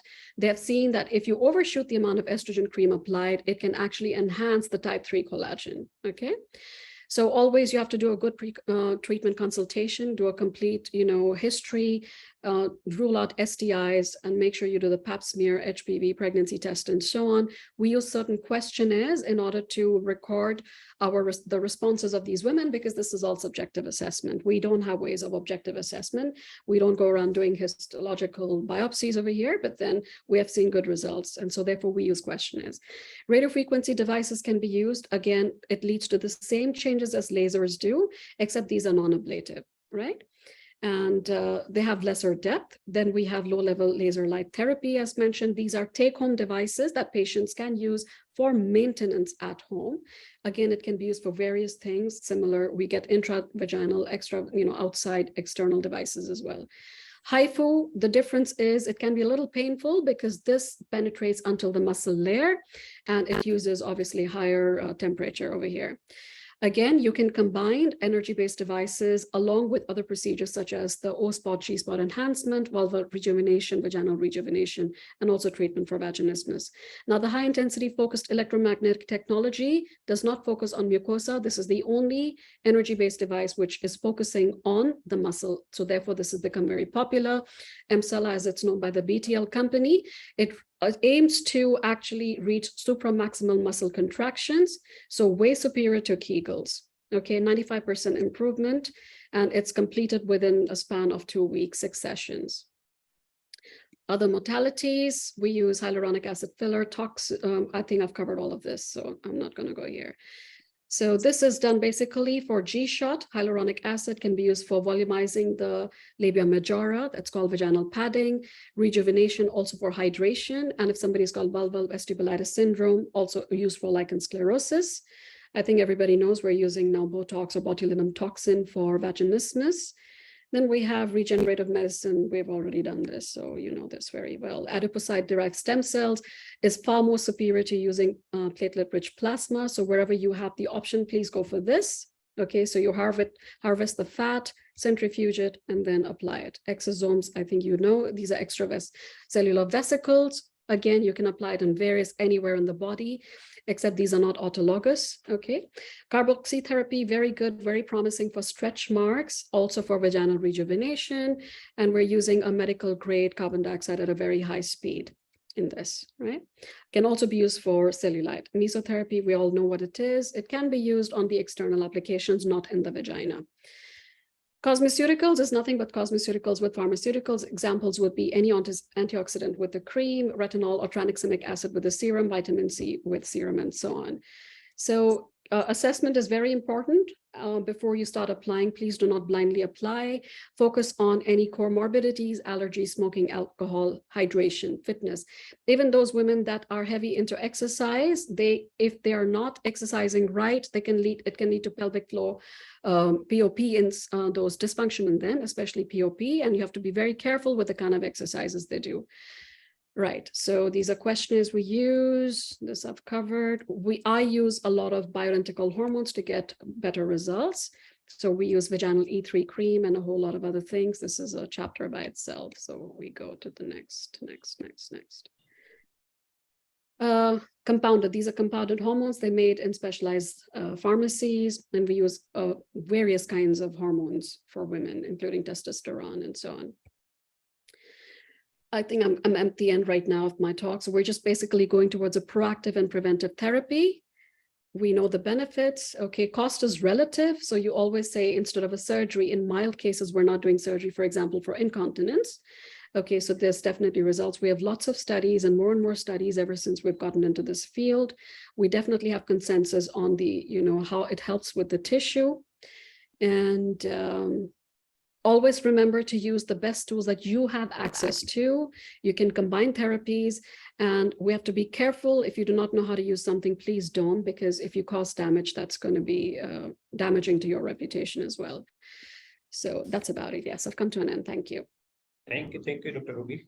Thank you so much, Dr. Ruby, for giving such a comprehensive talk on the role of obstetric gynecology in sexual dysfunction.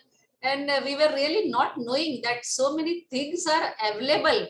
So thank you so much. And it was really mesmerizing and very, very informative talk. And on behalf of ICOG, I extend my sincere gratitude to you for logging in from Dubai, sparing your valuable time, sharing your experience and wisdom with all our dear delegates. And I'm sure everyone has been benefited by this comprehensive talk. So thank you so much. And may I request you to please answer the queries in the chat box. As we are running late, we would like to go ahead with our post-test for today. So, Jignesh, everyone be ready for just give 2 minutes. Jignesh, let them get ready. Yeah. Okay, posting, just a second. So our technical team is posting the link in the chat box. Answer given will be 10 minutes and we all will be muted during those 10 minutes. And after the post-test, Dr. Neeraj will be quickly telling you the answers for the post-test of day 1 and day 2 before we wind up. So please stay with us for another 15 minutes. Yeah.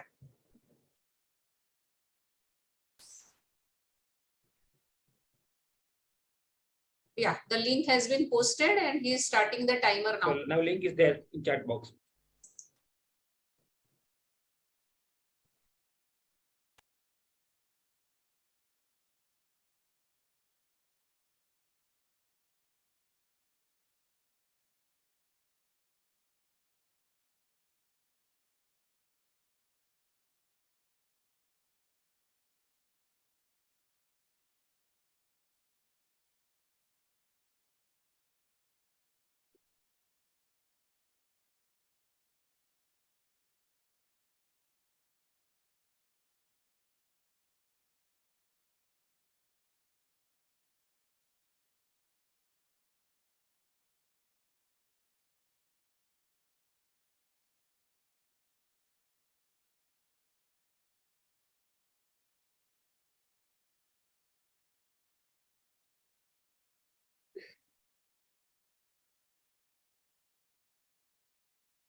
2 minutes left.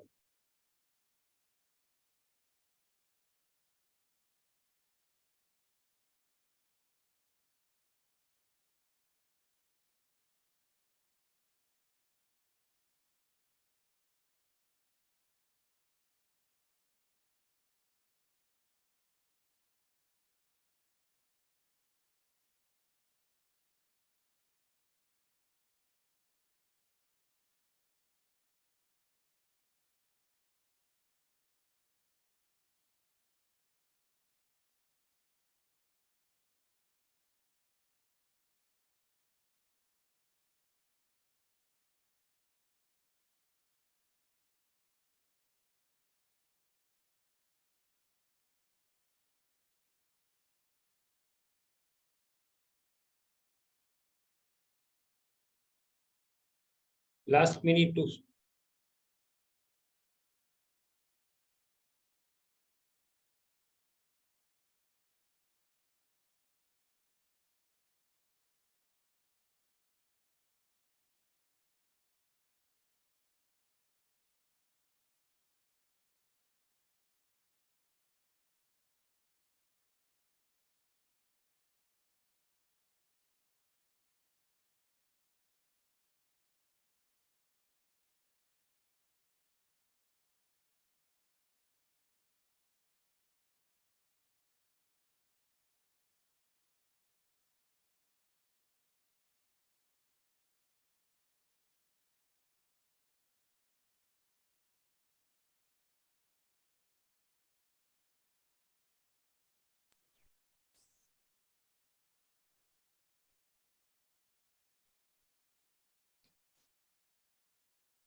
so now time is over.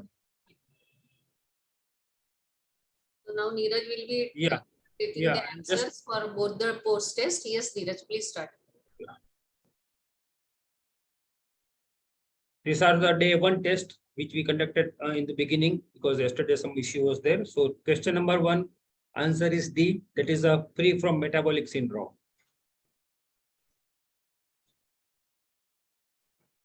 Question number 2, answer is also D, it is political. Question number 3, answer is A, that is true. Question number 4, answer is D, that is all of above. Question number 5, answer is A, that is true.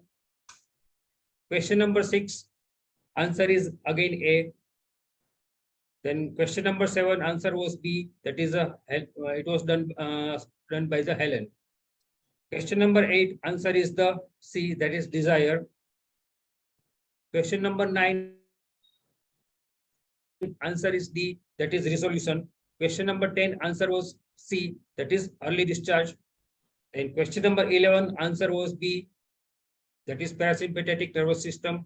Question number 12, answer was A, that is a clitoris.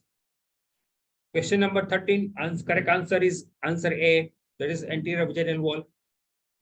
Question number 14, correct answer is B, that is 6. Then question number 15, correct answer is B, that is false. Question number 16, correct answer is C, that is what does not mean to you at this age of life. Question number 17, correct answer was F, that is all of above. Question number 18, correct answer was E, that is all of above. Question number 19, correct answer was B, that is false. Question number 20, correct answer was E, that is all response will be recorded and can't be changed later on. Question number 21, correct answer was all of above, that is E. Question number 22, correct answer was A, that is female hyperactive sexual desire disorder. Question number 23, correct answer was C, that is Besson model. Question number 24, correct answer was A, that is psychosomatic, and psychotherapy is more appropriate when there is a childhood sexual abuse. Question number 25, correct answer was B, that is genuineness.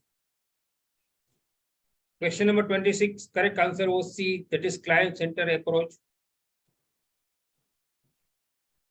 Question number 27, correct answer was A, sex therapy first, then couple and or marital therapy. Correct answer for question number 28 was B, that is specific suggestion address the need of the preparation and action stage of the change model. Question number 29, correct answer was A level of education to understand the cause of problem and outcome of the treatment. And question number 30, correct answer was D, that is all of above. This was the correct answer for day 1. So I will now show you the correct answer for day 2.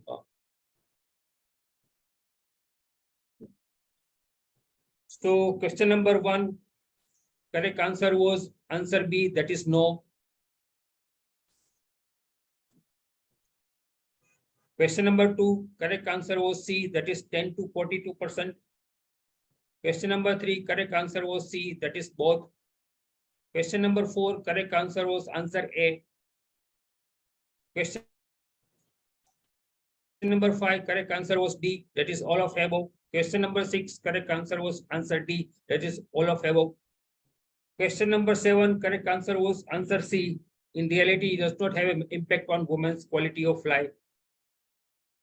Question number 8, correct answer was D, that is all of above. Question number 9 related to etiology was correct answer was A, that can be better explained by non-sexual mental disorder.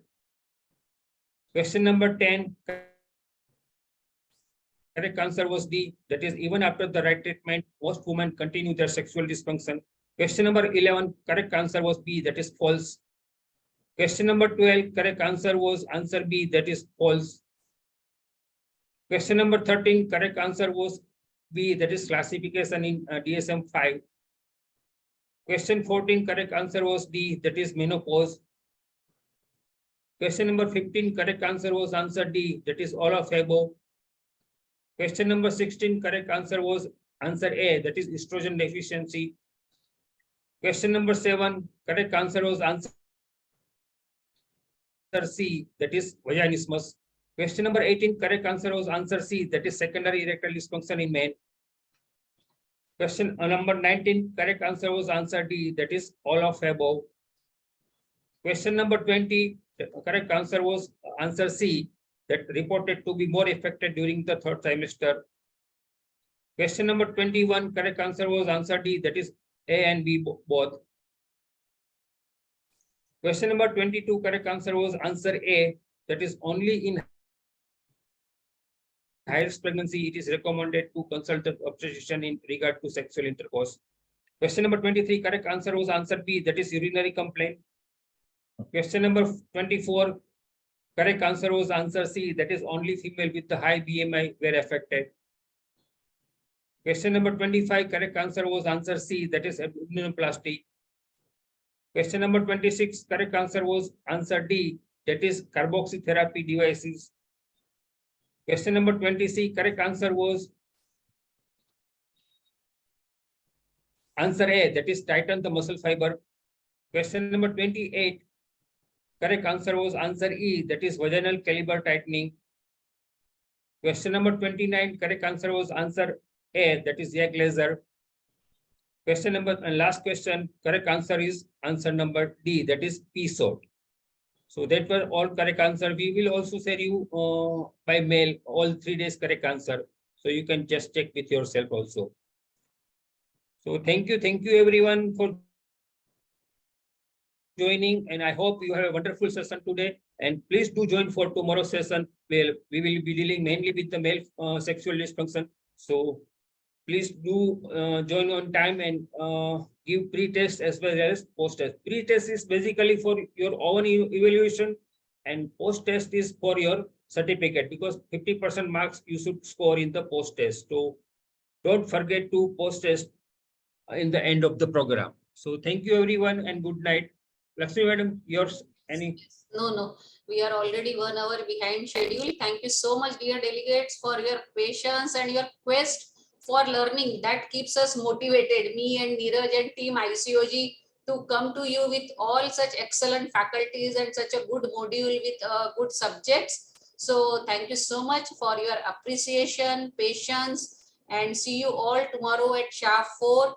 So happy learning, happy learning again, and good night. See you all. Bye. I understand that because of time, so many questions